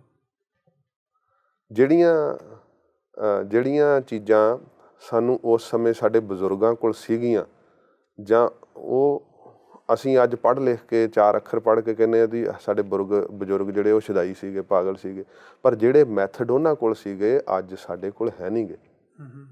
ਜਾਂ ਦੇਖੋ ਇੰਗਲੈਂਡ ਦੇ ਵਿੱਚ ਮੈਂ ਜ਼ਿਕਰ ਕੀਤਾ ਸੀ ਗੁਰਦੁਆਰਾ ਸਾਹਿਬ, ਜਦੋਂ ਉੱਥੇ ਮੈਂ ਕਥਾ ਕਰਨ ਵਾਸਤੇ ਗਿਆ ਸਾਂ ਤਾਂ ਮੈਂ ਉਹ ਮਿਊਜ਼ੀਅਮ ਦੇ ਵਿੱਚ ਜਿੱਥੇ ਮਹਾਰਾਜਾ ਸਾਹਿਬ ਦਾ ਤਖਤ ਹੁੰਦਾ ਸ਼ੇਰ ਪੰਜਾਬ ਦਾ, ਉੱਥੇ ਆਪਣਾ ਗੁਰਮੁਖ ਪਿਆਰੇ ਉਹ ਮਿਲੇ। ਉਹਨਾਂ ਨੇ ਦੱਸਿਆ ਕਿ ਜਿੰਨਾ ਵੀ ਪੁਰਾਤਨ ਤੋਂ ਪੁਰਾਤਨ ਕੋਈ ਗ੍ਰੰਥ ਹੈ ਨਾ ਉਹ ਇੰਗਲੈਂਡ ਦੇ ਅੰਦਰ ਮਿਊਜ਼ੀਅਮਾਂ ਦੇ ਅੰਦਰ ਸਾਂਭੇ ਹੋਏ ਆ। ਕੁਝ ਤਾਂ ਪ੍ਰਤੱਖ ਰੂਪ 'ਚ ਰੱਖੇ ਆ, ਕੁਝ ਗੁਪਤ ਰੂਪ 'ਚ ਉਹਨਾਂ ਕੋਲ ਪਏ ਆ। ਪੁਰਾਤਨ ਗ੍ਰੰਥਾਂ ਨੂੰ ਕਿਉਂ ਤਰਜੀਹ ਦਿੱਤੀ ਜਾਂਦੀ ਹੈ? ਉਸ ਸਮੇਂ ਦੀ ਸੋਚ ਜਿਹੜੀ ਹੈ ਨਾ, ਉਸ ਸਮੇਂ ਦੇ ਅੰਦਰ ਅਧਿਆਤਮਕ ਸ਼ਕਤੀ ਨਾਲ ਜੋ ਲਿਖੇ ਗਏ ਆ ਉਹ ਅੱਜ ਤੋਂ ਕੀ ਅੱਜ ਦੇ ਆਉਣ ਵਾਲੇ ਸਮੇਂ ਤੋਂ ਵੀ ਅੱਗੇ ਦੀਆਂ ਗੱਲਾਂ ਕੀਤੀਆਂ ਹੋਈਆਂ। ਗੁਰੂ ਗ੍ਰੰਥ ਸਾਹਿਬ ਜੀ ਮਹਾਰਾਜ ਦੇ ਅੰਦਰ ਜੋ ਬਾਣੀ ਲਿਖੀ, ਜਿਵੇਂ ਆਪਾਂ ਪਹਿਲਾਂ ਜ਼ਿਕਰ ਕੀਤਾ, ਉਹ ਸੋਚਦੇ ਆ ਜਿਵੇਂ ਆਪਾਂ ਕਥਾ ਕਰਕੇ ਕਹਿੰਦੇ ਆ ਜੀ, ਮਨੁੱਖ ਨੂੰ ਨਾਮ ਨਾ ਜਪੇ ਭਜਨ ਨਾ ਕਰੇ ਤਾਂ ਜੂਨਾਂ ਵਿੱਚ ਭਟਕਣਾ ਪੈਂਦਾ। ਉਹ ਕਹਿੰਦੇ ਇਹ ਤਾਂ 18ਵੀਂ ਸਦੀ ਦੀਆਂ 17ਵੀਂ ਸਦੀ ਦੀਆਂ ਗੱਲਾਂ। ਸਤਿਗੁਰੂ ਜੀ ਕਹਿੰਦੇ ਕਈ ਜਨਮ ਭਏ ਕੀਟ ਪਤੰਗਾ, ਕਈ ਜਨਮ ਗਜ ਮੀਨ ਕੁਰੰਗਾ, ਕਈ ਜਨਮ ਪੰਖੀ ਸਰਪ ਹੋਇਓ, ਕਈ ਜਨਮ ਹੈਵਰ ਬ੍ਰਿਖ ਜੋਇਓ, ਮਿਲ ਜਗਦੀਸ਼ ਮਿਲਣ ਕੀ ਬਰੀਆ, ਚਿਰੰਕਾਲ ਇਹ ਦੇਹ ਸੰਜਰੀਆ। ਫਿਰ ਮਹਾਰਾਜ ਨੇ ਮੋਹਰ ਲਾ ਦਿੱਤੀ ਵੀ ਚਿਰਕਾਲ ਸਮੇਂ ਤੋਂ ਬਾਅਦ ਤੈਨੂੰ ਇਹ ਦੇਹ ਹੀ ਮਿਲੀ ਹੈ। ਤੇ ਆਪਾਂ ਸਾਇੰਸ ਨੂੰ ਹੀ ਸਭ ਕੁਝ ਸਮਝੀ ਜਾਂਦੇ ਹਾਂ। ਅਸਲ ਵਿੱਚ ਇਹ ਸਰੀਰ ਜਿਹੜਾ ਨਾ ਮਿੱਟੀ ਦਾ ਪੁਤਲਾ ਤੇ ਮਹਾਰਾਜ ਨੇ ਇਹਦੇ ਅੰਦਰ ਆਪਣੀ ਸੱਤਾ ਪਾਈ ਹੈ। ਮਾਟੀ ਕੋ ਪੁੱਤਰਾ ਕੈਸੇ ਨਚਤ ਹੈ, ਦੇਖੈ ਦੇਖੈ ਸੋਨੇ ਬੋਲੇ ਦੌੜਿਓ ਫਿਰਤ ਹੈ। ਇਹਦੀ ਹੁਣ ਉਕਤੀਆਂ ਜੁਗਤੀਆਂ ਇੰਨੀ ਕੁ ਆਪਣੀ ਦਿਮਾਗ ਦੀ ਛੋਟੀ ਜਿਹੀ ਸੋਚ ਨਾਲ ਆਪਾਂ ਏਡੇ ਵੱਡੇ ਪਰਮੇਸ਼ਰ ਦੀਆਂ ਕੀ ਲਾ ਸਕਦੇ ਹਾਂ, ਗੁਰੂ ਨਾਨਕ ਸਾਹਿਬ ਦੀ ਵਡਿਆਈ ਨੂੰ ਕੀ ਜਾਣ ਸਕਦੇ ਹਾਂ। ਜਿਨ੍ਹਾਂ ਨੇ ਕੁਛ ਜਾਣਿਆ ਉਹ ਕਹਿੰਦੇ ਮਹਾਰਾਜ ਤੁਸੀਂ ਬੇਅੰਤ ਹੋ। ਸੱਚੇ ਪਾਤਸ਼ਾਹ ਮਹਾਰਾਜ ਨੂੰ ਉਹ ਕਹਿੰਦੇ ਆ, ਇਹ ਮਹਾਰਾਜ ਆਪ ਜੀ ਦੀ ਜਿਹੜੀ ਵਡਿਆਈ ਹੈ ਨਾ, ਸਤਿਗੁਰੂ ਗੁਰੂ ਅਰਜਨ ਸਾਹਿਬ ਜੀ ਮਹਾਰਾਜ ਨੂੰ ਭੱਟਾਂ ਨੇ ਬੇਨਤੀ ਕੀਤੀ ਜਦੋਂ ਭਾਟਾ ਮਹਾਰਾਜ ਦੇ ਹਜ਼ੂਰੀ ਚ ਆਏ ਆ। ਸੱਚੇ ਪਾਤਸ਼ਾਹ ਮਹਾਰਾਜ ਨੇ ਜਦੋਂ ਕਿਹਾ ਭੱਟੋ ਗੁਰੂ ਨਾਨਕ ਸਾਹਿਬ ਦਾ ਜਸ ਕਰੋ ਤੁਹਾਨੂੰ ਸ਼ਾਂਤੀ ਮਿਲੇਗੀ। ਕਹਿੰਦੇ ਮਹਾਰਾਜ ਸਾਨੂੰ ਕਰਨਾ ਨਹੀਂ ਆਉਂਦਾ, ਕਿਰਪਾ ਕਰਕੇ ਦੱਸੋ। ਤਾਂ ਸੱਚੇ ਪਾਤਸ਼ਾਹ ਮਹਾਰਾਜ ਨੇ ਉਸ ਸਮੇਂ ਬਚਨ ਕਹੇ ਕਿ ਜਨ ਨਾਨਕ ਭਗਤ ਦਰ ਤੁਲ ਬ੍ਰਹਮ ਸਮਸਰ ਏਕ ਜੀਹ ਕਿਆ ਬਖਾਨਾ ਹਾਂ ਕਿ ਬਲ ਬਲ ਬਲ ਬਲ ਸਾਧ ਬਲਹਾਰ। ਮਹਾਰਾਜ ਇੱਕ ਜੀਭਾਂ ਨਾਲ ਤੁਹਾਡਾ ਜਸ ਕੀ ਕਰ ਸਕਦੇ ਆ, ਸਾਡਾ ਤਾਂ ਇਹੀ ਦਿਲ ਕਰਦਾ ਤੁਹਾਡੇ ਤੋਂ ਬਲਹਾਰ ਹੋ ਜੀ, ਕੁਰਬਾਨ ਹੋ ਜੀ। ਜਦੋਂ ਸਾਡੇ ਕੋਲ ਬੋਲਣ ਵਾਸਤੇ ਕੋਈ ਸ਼ਬਦ ਨਹੀਂ ਨਾ ਰਹਿੰਦੇ ਵਡਿਆਈ ਵਿੱਚ, ਉਦੋਂ ਫਿਰ ਮਹਾਰਾਜ ਕਹਿੰਦੇ ਆ ਵੀ ਅਸੀਂ ਆਪਣਾ ਆਪ ਹੀ ਕੁਰਬਾਨ ਕਰ ਦਈਏ ਮਹਾਰਾਜ ਗੁਰੂ ਨਾਨਕ ਸਾਹਿਬ ਤੁਹਾਡੇ ਤੋਂ, ਕਿਉਂਕਿ ਇਹ ਇੱਕ ਜੀਭਾਂ ਨਾਲ ਤੁਹਾਡੀ ਸਿਫਤ ਨਹੀਂ ਕਹੀ ਜਾ ਸਕਦੀ, ਤੁਸੀਂ ਬ੍ਰਹਮ ਹੋ। ਫਿਰ ਕੇ ਭੱਟ ਕਹਿੰਦੇ ਅਮਰ ਗੁਰ ਅਮਰਦਾਸ ਕੀ ਅਕਥ ਕਥਾ ਹੈ ਇੱਕ ਜੀਹ ਕਛ ਕਹੀ ਨਾ ਜਾਈ। ਤੇ ਇਹ ਕਹਿੰਦੇ ਕਹਿ ਲਾਂਗੇ। ਮਹਾਰਾਜ ਜਿਨ੍ਹਾਂ ਨੇ ਕੁਛ ਜਾਣਿਆ ਉਹ ਕਹਿੰਦੇ ਮਹਾਰਾਜ ਆਪ ਅਨੰਤ ਹੋ, ਬੇਅੰਤ ਹੋ, ਆਪ ਜੀ ਦੀ ਲੀਲਾ ਨੂੰ ਜਾਣਿਆ ਨਹੀਂ ਜਾ ਸਕਦਾ। ਜੇ ਉਹ ਕਹਿੰਦੇ ਪਰਬਤ ਹੈ, ਕਹਿੰਦੇ ਗੁਰੂ ਨਾਨਕ ਸਾਹਿਬ ਤੁਹਾਡੇ ਰਚੇ ਹੈ। ਸਮੁੰਦਰ ਹੈ ਮਹਾਰਾਜ ਤੁਹਾਡੇ ਭੈ ਵਿੱਚ ਉਛਲ ਰਿਹਾ, ਹਵਾ ਤੁਹਾਨੂੰ ਪੁੱਛ ਕੇ ਰੁੱਖ ਬਦਲ ਰਹੀ ਹੈ, ਅੱਗ ਤੁਹਾਡੇ ਮਹਾਰਾਜ ਹੁਕਮ 'ਚ ਲਾਟਾਂ ਕੱਢ ਰਹੀ ਹੈ। ਉਹਨਾਂ ਨੂੰ ਸਭ ਕੁਝ ਹੀ ਮਹਾਰਾਜ ਦੇ ਹੁਕਮ ਵਿੱਚ ਚੱਲਦਾ ਦਿਖਾਈ ਦਿੰਦਾ। ਅਤੇ ਉਹ ਇਹਨਾਂ ਜਿਹੜੇ ਗੁਰੂ ਸਾਹਿਬ ਦੀ ਨਿੰਦਾ ਵੀ ਕਰਦੇ ਆ, ਉਹ ਇਹਨਾਂ ਤੋਂ ਮਨ ਨੂੰ ਦੁਖੀ ਨਹੀਂ ਕਰਦੇ। ਉਹਨਾਂ ਨੂੰ ਪਤਾ ਹੈ ਕਿ ਜੇ ਆਕਾਸ਼ ਵੱਲ ਨੂੰ ਕੋਈ ਤੀਰ ਸੰਝ ਲਵੇ ਅਤੇ ਆਕਾਸ਼ ਦਾ ਜਿਹੜਾ ਸੀਨਾ ਪਾੜ ਦੇਗਾ। ਆਕਾਸ਼ ਨੂੰ ਤੀਰ ਨਹੀਂ ਮਾਰਿਆ ਜਾ ਸਕਦਾ। ਗੁਰੂ ਨਾਨਕ ਸਾਹਿਬ ਦੀ ਵੱਡੀ ਵਡਿਆਈ ਨੂੰ ਇਹ ਭਾਵੇਂ ਜਿੰਨਾ ਮਰਜ਼ੀ ਯਤਨ ਕਰਨ, ਕਿਸੇ ਤਰ੍ਹਾਂ ਵੀ ਉਹ ਘਟਾ ਨਹੀਂ ਸਕਦੇ। ਮੇਰਾ ਪੈਸਾ ਜੀ ਅਖੀਰ 'ਤੇ ਸਵਾਲ ਆ ਜੀ ਕਿ ਜਿਹੜੀਆਂ ਇਸ ਤਰ੍ਹਾਂ ਦੀਆਂ ਹੁਜਤਾਂ ਜਾਂ ਇਸ ਤਰ੍ਹਾਂ ਦੀਆਂ ਸਮੱਸਿਆਵਾਂ ਜਾਂ ਇਸ ਤਰ੍ਹਾਂ ਦੀਆਂ ਦੁਵਿਧਾਵਾਂ ਇਹ ਲੋਕ ਪਾ ਰਹੇ ਨੇ, ਇਹਨਾਂ ਦਾ ਮੂਲ ਕਾਰਨ ਕੀ ਹੈ ਜੀ? ਕਾਰਨ ਤਾਂ ਦੇਖੋ ਕਈ ਪ੍ਰਕਾਰ ਦੇ ਸਾਹਮਣੇ ਆ ਸਕਦੇ ਆ, ਅਤੇ ਬਾਕੀ ਜਿਹੜੇ ਪਾਉਣ ਵਾਲੇ ਆ ਉਹ ਖੁਦ ਇਸ ਗੱਲ ਨੂੰ ਕਾਰਨ ਨੂੰ ਆਪ ਸਮਝਦੇ ਆ, ਜਾਣਦੇ ਆ ਚੰਗੀ ਤਰ੍ਹਾਂ। ਜੋ ਸਾਡੀ ਸਮਝ ਵਿੱਚ ਆਉਂਦਾ ਉਹ ਤਾਂ ਸਿੱਖ ਧਰਮ ਦੇ ਮੁੱਖ ਜਿਹੜੇ ਸਰੋਤ ਨੇ ਉਹਨਾਂ ਤੋਂ ਤੋੜਨ ਦੇ ਯਤਨ ਹਨ ਕਿ ਕਿਵੇਂ ਸਿੱਖ ਨੌਜਵਾਨ ਪੀੜ੍ਹੀ ਨੂੰ ਤੋੜਿਆ ਜਾ ਸਕੇ। ਪਹਿਲਾ ਸਭ ਤੋਂ ਵੱਡਾ ਸਰੋਤ ਹੈ ਸ਼੍ਰੀ ਗੁਰੂ ਗ੍ਰੰਥ ਸਾਹਿਬ ਜੀ ਦੀ ਬਾਣੀ ਦਾ। ਮਹਾਰਾਜ ਦੀ ਬਾਣੀ ਦੇ ਉੱਪਰ ਸ਼ੰਕੇ ਪੈਦਾ ਕੀਤੇ ਜਾਣ ਕਿ ਨਹੀਂ ਜੀ ਅੱਖਾਂ ਨਹੀਂ ਕੱਢੀਆਂ ਜਾ ਸਕਦੀਆਂ, ਸਿਰ ਨਹੀਂ ਭੇਟ ਕੀਤਾ ਜਾ ਸਕਦਾ, ਸਰੀਰ ਦੇ ਅੰਗ ਕਿਵੇਂ ਵੱਢੇ ਜਾ ਸਕਦੇ ਆ। ਇਹ ਇੱਕ ਸਤਿਕਾਰ ਵਿੱਚ ਹੈ, ਪਰ ਸਤਿਕਾਰ ਦੇ ਵਿੱਚ ਹੀ ਸਿੱਖਾਂ ਨੇ ਆਪਣੇ ਸਰੀਰ ਭੇਟ ਕੀਤੇ ਆ। ਜਿਨ੍ਹਾਂ ਨੇ ਆਪਣੇ ਸਰੀਰਾਂ ਦੀਆਂ ਆਹੂਤੀਆਂ ਦਿੱਤੀਆਂ ਨੇ ਉਸੇ ਪਿਆਰ ਦੇ ਮਾਰਗ ਦੇ ਉੱਤੇ ਚੱਲਦਿਆਂ ਦਿੱਤੇ। ਅਤੇ ਮਹਾਰਾਜ ਜੀ ਨੇ ਕਿਹਾ ਸੀ ਕਿ ਜੇ ਇਸ ਪਿਆਰ ਦੇ ਮਾਰਗ 'ਤੇ ਚੱਲਣਾ ਤਾਂ ਸਿਰ ਤਲੀ 'ਤੇ ਧਰ ਕੇ ਆਉਣਾ ਪਵੇਗਾ। ਸਿੱਖੀ ਦਾ ਪਹਿਲਾ ਹੀ ਅਸੂਲ ਹੈ, ਜਾਓ ਤਾਂ ਪ੍ਰੇਮ ਖੇਲਣ ਕਾ ਚਾਓ, ਸਿਰ ਧਰ ਤਲੀ ਗਲੀ ਮੇਰੀ ਆਓ। ਇਸ ਪਿਆਰ ਦੀ ਗਲੀ ਵਿੱਚ ਲੰਘਣਾ ਤੇ ਸੀਸ ਤਲੀ 'ਤੇ ਰੱਖ ਕੇ ਆਉਣਾ ਪਵੇਗਾ। ਜਿਨ੍ਹਾਂ ਬਚਨਾਂ ਨੂੰ ਬਾਬਾ ਦੀਪ ਸਿੰਘ ਸਾਹਿਬ ਨੇ ਫਿਰ ਸਾਕਾਰ ਵੀ ਕੀਤਾ। ਹਾਂਜੀ, ਜਿਹੜਾ ਇਹ ਕਾਰਨ ਹੈਗਾ ਕਿ ਸਾਡੇ ਨੌਜਵਾਨ ਜਿਹੜੇ ਆ, ਆਉਣ ਵਾਲੀ ਪੀੜ੍ਹੀ ਹੈ, ਉਹਨਾਂ ਨੂੰ ਪਤਾ ਹੈ ਅਤੇ ਜਿਹੜੇ ਦ੍ਰਿੜ ਵਿਸ਼ਵਾਸ ਰੱਖਦੇ ਆ ਉਹਨਾਂ ਨੇ ਸਾਡੀਆਂ ਇਹਨਾਂ ਗੱਲਾਂ ਤੋਂ ਡੋਲਣਾ ਨਹੀਂ। ਪਰ ਜਿਨ੍ਹਾਂ ਦੇ ਅਜੇ ਕੋਰੇ ਕਾਗਜ਼ ਹੈ ਉਹਨਾਂ ਦੇ ਉੱਪਰ ਅਸੀਂ ਆਪਣੇ ਇਹ ਲੇਖ ਲਿਖੀਏ। ਆਉਣ ਵਾਲੇ 10 ਸਾਲਾਂ ਦੇ ਵਿੱਚ ਰਿਜ਼ਲਟ ਕੱਢਣ ਵਾਸਤੇ ਲੰਮੀ ਸੋਚ ਲੈ ਕੇ ਜਿਹੜੀਆਂ ਪੰਥ ਵਿਰੋਧੀ ਸ਼ਕਤੀਆਂ ਨੇ ਉਹ ਇਸ ਤਰ੍ਹਾਂ ਦੇ ਕਾਰਜ ਕਰ ਰਹੀਆਂ ਕਿ ਹੁਣ ਨਹੀਂ ਉਹਨਾਂ ਨੂੰ ਇੱਕਦਮ ਕਿ ਇਹ ਰਿਜ਼ਲਟ ਹੁਣ ਆਵੇਗਾ, ਨਹੀਂ ਸੋਚਦੇ ਆ ਆਉਣ ਵਾਲੇ ਸਮੇਂ ਵਿੱਚ ਕਿਵੇਂ ਤਬਦੀਲੀ ਆਵੇ, ਕਿਵੇਂ ਨਾਸਤਕ ਬਣਨ, ਕਿਵੇਂ ਗੁਰੂ ਸਾਹਿਬ ਦੀ ਬਾਣੀ ਤੋਂ ਮੁੱਖ ਮੋੜ ਜਾਣ। ਦੇਖੋ ਜਿੱਥੋਂ ਤੁਹਾਨੂੰ ਕੋਈ ਸੁੱਖ ਨਹੀਂ ਮਿਲਦਾ ਤੁਸੀਂ ਉਹ ਕਾਰਜ ਨਹੀਂ ਕਰਦੇ। ਆਪਾਂ ਕਿਰਤ ਕਰਦੇ ਹਾਂ, ਉਹਦੇ ਸਾਨੂੰ ਮਾਇਆ ਦਾ ਲਾਭ ਮਿਲਦਾ, ਤਾਂ ਹੀ ਤਾਂ ਕਿਰਤ ਕਰਦੇ ਹਾਂ। ਜੇ ਕਿਸੇ ਨੂੰ ਕੋਈ ਕੰਮ ਕਰਨ ਦੀ ਮਾਇਆ ਨਹੀਂ ਮਿਲ ਰਹੀ, ਉਹਦਾ ਕੰਮ 'ਚ ਚਿੱਤ ਲੱਗੇਗਾ ਨਹੀਂ। ਉਹਨੇ ਕਹਿਣਾ ਮੈਨੂੰ ਪੈਸੇ ਨਹੀਂ ਮਿਲਣੇ ਇਸ ਕੰਮ 'ਤੇ, ਮੈਂ ਕਿਉਂ ਕਰਾਂ। ਜਦੋਂ ਗੁਰੂ ਗ੍ਰੰਥ ਸਾਹਿਬ ਦੀ ਬਾਣੀ ਪੜ੍ਹਦੇ ਹਾਂ, ਪਿਆਰ ਹੀ ਨਹੀਂ ਉਤਪੰਨ ਹੋ ਰਿਹਾ, ਅਧਿਆਤਮਕ ਜੀਵਨ ਨਹੀਂ ਬਣ ਰਿਹਾ, ਫਿਰ ਬਾਣੀ ਨਹੀਂ ਪੜ੍ਹਨੀ ਉਹਨਾਂ। ਅਤੇ ਇਹ ਇਸ ਗੱਲ ਤੋਂ ਤੋੜ ਰਹੇ ਆ ਕਿ ਕੋਈ ਇਹੋ ਜਿਹੀ ਗੱਲ ਨਹੀਂ ਹੈਗੀ, ਇਹ ਸਿਰਫ ਗਿਆਨ ਹੀ ਹੈ। ਗਿਆਨ ਤੋਂ ਅੱਗੇ ਵੀ ਹੈ ਪਿਆਰ ਦੀ ਅਵਸਥਾ ਨਾ ਜਿਹੜੀ, ਉਹ ਗੁਰੂ ਸਾਹਿਬ ਨੇ ਕਿਹਾ ਸਾਚ ਕਹੋ ਸੁਣ ਲਿਹੋ ਸਭੈ ਜਿਨ ਪ੍ਰੇਮ ਕੀਓ ਤਿਨ ਹੀ ਪ੍ਰਭ ਪਾਇਓ। ਫਿਰ ਮਹਾਰਾਜ ਨੇ ਕਿਹਾ ਗੁਰਬਾਣੀ ਮੀਠੀ ਅੰਮ੍ਰਿਤ ਧਾਰ ਜਿਸ ਪੀਤੀ ਤਿਸ ਮੋਖ ਦੁਆਰ। ਉੱਥੇ ਸੋਚਣ ਦੀ ਗੱਲ ਨਹੀਂ ਕਹੀ, ਉੱਥੇ ਵਿਚਾਰਨ ਦੀ ਗੱਲ ਨਹੀਂ ਕਹੀ, ਇਸ ਅੰਮ੍ਰਿਤ ਧਾਰਾ ਨੂੰ ਛਕਣ ਦੀ ਮਹਾਰਾਜ ਨੇ ਉਪਦੇਸ਼ ਦਿੱਤਾ ਹੈ। ਅਤੇ ਪਿਆਰ ਤੋਂ ਬਿਨਾਂ ਉਹ ਨਹੀਂ ਛਕੀ ਜਾ ਸਕਦੀ। ਜਿਹੜੇ ਗੁਰਸਿੱਖ ਪਿਆਰ ਨਾਲ ਬਾਣੀ ਪੜ੍ਹਦੇ ਆ ਉਹਨਾਂ ਨੂੰ ਆਤਮਿਕ ਬਲ ਮਿਲਦਾ, ਆਨੰਦ ਮਿਲਦਾ, ਰਸ ਮਿਲਦਾ। ਅਤੇ ਬਾਰੰਬਾਰ ਬਾਰ ਪ੍ਰਭ ਜਪੀਐ ਪੀ ਅੰਮ੍ਰਿਤ ਇਹੋ ਮਨ ਤਨ ਤਰਪੀਐ। ਉਹ ਬਾਣੀ ਪੜ੍ਹੀ ਜਾਂਦੇ ਆ, ਪੜ੍ਹੀ ਜਾਂਦੇ ਆ। ਉਹ ਇੰਨੇ ਪਿਆਰ ਨਾਲ, ਇੰਨੀ ਤੀਬਰਤਾ ਨਾਲ ਬਾਣੀ ਪੜ੍ਹਦੇ ਆ, ਨਾਮ ਜਪਦੇ ਆ ਕਿ ਗੁਰੂ ਸਾਹਿਬ ਜੀ ਉਹਨਾਂ ਦੇ ਹਿਰਦੇ ਅੰਦਰ ਵਸ ਜਾਂਦੇ। ਉਹਨਾਂ ਨੂੰ ਕੋਈ ਸੰਸਾਰ ਵਿੱਚ ਦੁਸ਼ਮਣ ਨਹੀਂ ਪ੍ਰਤੀਤ ਹੁੰਦਾ। ਮਹਾਰਾਜ ਸੱਚੇ ਪਾਤਸ਼ਾਹ ਦੇ ਕੋਲ ਆ ਕੇ ਸਾਈਂ ਮੀਆਂ ਮੀਰ ਜੀ ਨੇ ਕਿਹਾ ਸੀ ਨਾ, ਮਹਾਰਾਜ ਤੁਸੀਂ ਆਪਣੇ ਭਾਣੇ 'ਚ ਪ੍ਰਸੰਨ ਰਹੋ ਅਤੇ ਮੈਂ ਇਹ ਚੰਦੂ ਨੂੰ ਸਜ਼ਾ ਦਿਆਂਗਾ, ਮੈਂ ਇਹ ਤੁਰਕ ਰਾਜ ਰਹਿਣ ਨਹੀਂ ਦੇਣਾ। ਸੱਚੇ ਪਾਤਸ਼ਾਹ ਮਹਾਰਾਜ ਕਹਿੰਦੇ ਨਾ ਕੋ ਮੇਰਾ ਦੁਸ਼ਮਣ ਰਹਿਆ ਨਾ ਹਮ ਕਿਸ ਕੇ ਬੈਰ ਆਈ, ਬ੍ਰਹਮ ਪਸਾਰ ਪਸਾਰਿਓ ਭੀਤਰ ਸਤਿਗੁਰ ਤੇ ਸੋਝੀ ਪਾਈ। ਇੱਕੋ ਇੱਕ ਗੁਰੂ ਨਾਨਕ ਸਾਹਿਬ ਦਾ ਵਾਹਦ ਧਰਮ ਹੈ ਜਿਹੜਾ ਸੰਸਾਰ ਵਿੱਚ ਕਹਿੰਦਾ ਨਾਨਕ ਨਾਮ ਚੜ੍ਹਦੀ ਕਲਾ ਤੇਰੇ ਭਾਣੇ ਸਰਬੱਤ ਦਾ ਭਲਾ। ਕਿਆ ਬਾਤ ਹੈ ਭਾਈ ਸਾਹਿਬ, ਬਹੁਤ ਵਧੀਆ ਆਪ ਜੀ ਨੇ ਵਿਚਾਰ ਦਿੱਤੇ। ਔਰ ਕਾਫੀ ਜਿਹੜੇ ਸਵਾਲ ਸਨ, ਮੇਰੇ ਹੋਰ ਵੀ ਸਵਾਲ ਕਾਫੀ ਸਨ, ਪਰ ਸਮੇਂ ਦੀ ਥੋੜ੍ਹੀ ਨਜ਼ਾਕਤ ਨੂੰ ਦੇਖਦਿਆਂ ਹੋਇਆ ਆਪਾਂ ਨੂੰ ਇੱਥੇ ਸਮਾਪਤੀ ਕਰਨੀ ਪੈਣੀ ਹੈ। ਅਤੇ ਆਪ ਜੀ ਦਾ ਕੋਈ ਮੈਸੇਜ ਜੋ ਆਪ ਜੀ ਦੇਣਾ ਚਾਹੋ ਸਾਡੇ ਸਰੋਤਿਆਂ ਨੂੰ, ਅਤੇ ਜ਼ਰੂਰ ਉਹਨਾਂ ਦੇ ਨਾਲ ਸਾਂਝ ਕਰੋ ਜੀ।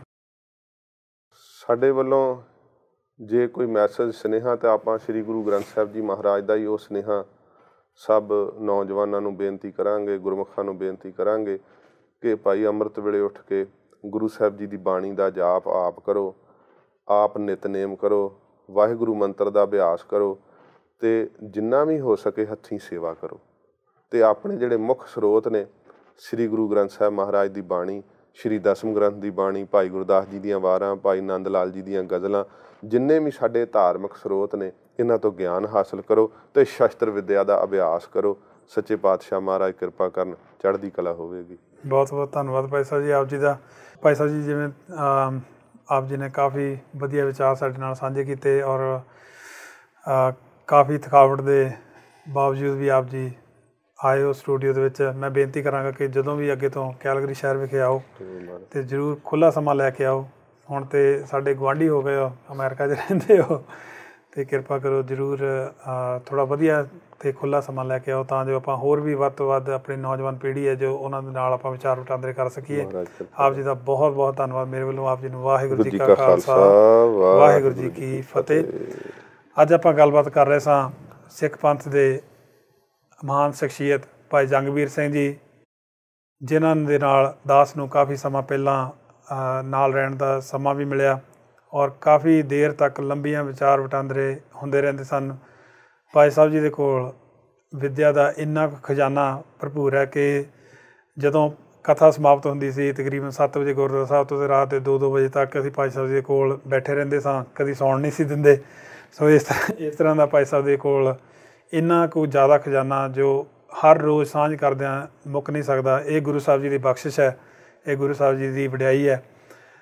ਅੱਜ ਦੇ ਇਸ ਐਪੀਸੋਡ ਦੇ ਵਿੱਚ ਆਪਾਂ ਗੱਲਬਾਤ ਕੀਤੀ ਗੁਰੂ ਗ੍ਰੰਥ ਸਾਹਿਬ ਜੀ, ਕਰਮ ਕਾਂਡ, ਸਾਇੰਸ, ਸਮੇਂ ਦੀ ਤਬਦੀਲੀ, ਔਰ ਅੱਜ ਦੇ ਸਮੇਂ ਦੇ ਵਿੱਚ ਜੋ ਉਤਰਾਅ ਚੜ੍ਹਾਅ ਜਾਂ ਸਮੱਸਿਆਵਾਂ ਪੈਦਾ ਕੀਤੀਆਂ ਜਾ ਰਹੀਆਂ ਹਨ, ਉਹਨਾਂ ਬਾਰੇ ਆਪਾਂ ਗੱਲਬਾਤ ਕਰ ਰਹੇ ਸਾਂ। ਆਪ ਜੀ ਨੂੰ ਇਹ ਐਪੀਸੋਡ ਕਿਵੇਂ ਲੱਗਿਆ ਜ਼ਰੂਰ ਸਾਡੇ ਨਾਲ ਸਾਂਝ ਕਰੋ। ਈਮੇਲ ਰਾਹੀਂ, ਫੋਨ ਰਾਹੀਂ ਸਾਡੇ ਨਾਲ ਜ਼ਰੂਰ ਸਾਂਝ ਕਰੋ। ਅੱਗੇ ਤੋਂ ਆਪਾਂ ਹੋਰ ਵੀ ਵਧੀਆ ਤਰੀਕੇ ਦੇ ਨਾਲ ਹੋਰ ਵੀ ਵਧੀਆ ਬੁਲਾਰੇ ਆਪਾਂ ਆਪਣੇ ਸਟੂਡੀਓ ਵਿੱਚ ਲਿਆਈਏ, ਤਾਂ ਜੋ ਆਪਣਾ ਜੋ ਸੁਨੇਹਾ ਹੈ, ਸਾਂਝੀ ਸੋਚ ਅਤੇ ਸਾਂਝਾ ਸੁਨੇਹਾ ਜੋ ਹੈ ਉਹ ਆਪਾਂ ਸਭ ਨੂੰ ਦਈਏ, ਰਲ ਮਿਲ ਕੇ ਕੌਮ ਦੀ ਗੱਲ ਕਰੀਏ, ਨਾ ਕਿ ਆਪਸ ਵਿੱਚ ਆਪਾਂ ਵਿਵਾਦ ਖੜ੍ਹੇ ਕਰੀਏ। ਇਹ ਅੱਜ ਦੇ ਇਸ ਐਪੀਸੋਡ ਦਾ ਸਾਡਾ ਮੰਤਵ ਸੀ। ਜ਼ਰੂਰ ਸਾਡੇ ਨਾਲ ਸੰਪਰਕ ਕਰੋ। ਅਗਲੇ ਹਫ਼ਤੇ ਇੱਕ ਨਵੇਂ ਐਪੀਸੋਡ ਦੇ ਨਾਲ ਆਪ ਜੀ ਨਾਲ ਗੱਲਬਾਤ ਕਰਾਂਗੇ। ਤਦ ਤੱਕ ਲਈ ਗੁਰਵਿੰਦਰ ਸਿੰਘ ਨੂੰ ਇਜਾਜ਼ਤ ਦਿਓ। ਸਤਿ ਸ੍ਰੀ ਅਕਾਲ। ਵਾਹਿਗੁਰੂ ਜੀ ਕਾ ਖਾਲਸਾ, ਵਾਹਿਗੁਰੂ ਜੀ ਕੀ ਫਤਿਹ।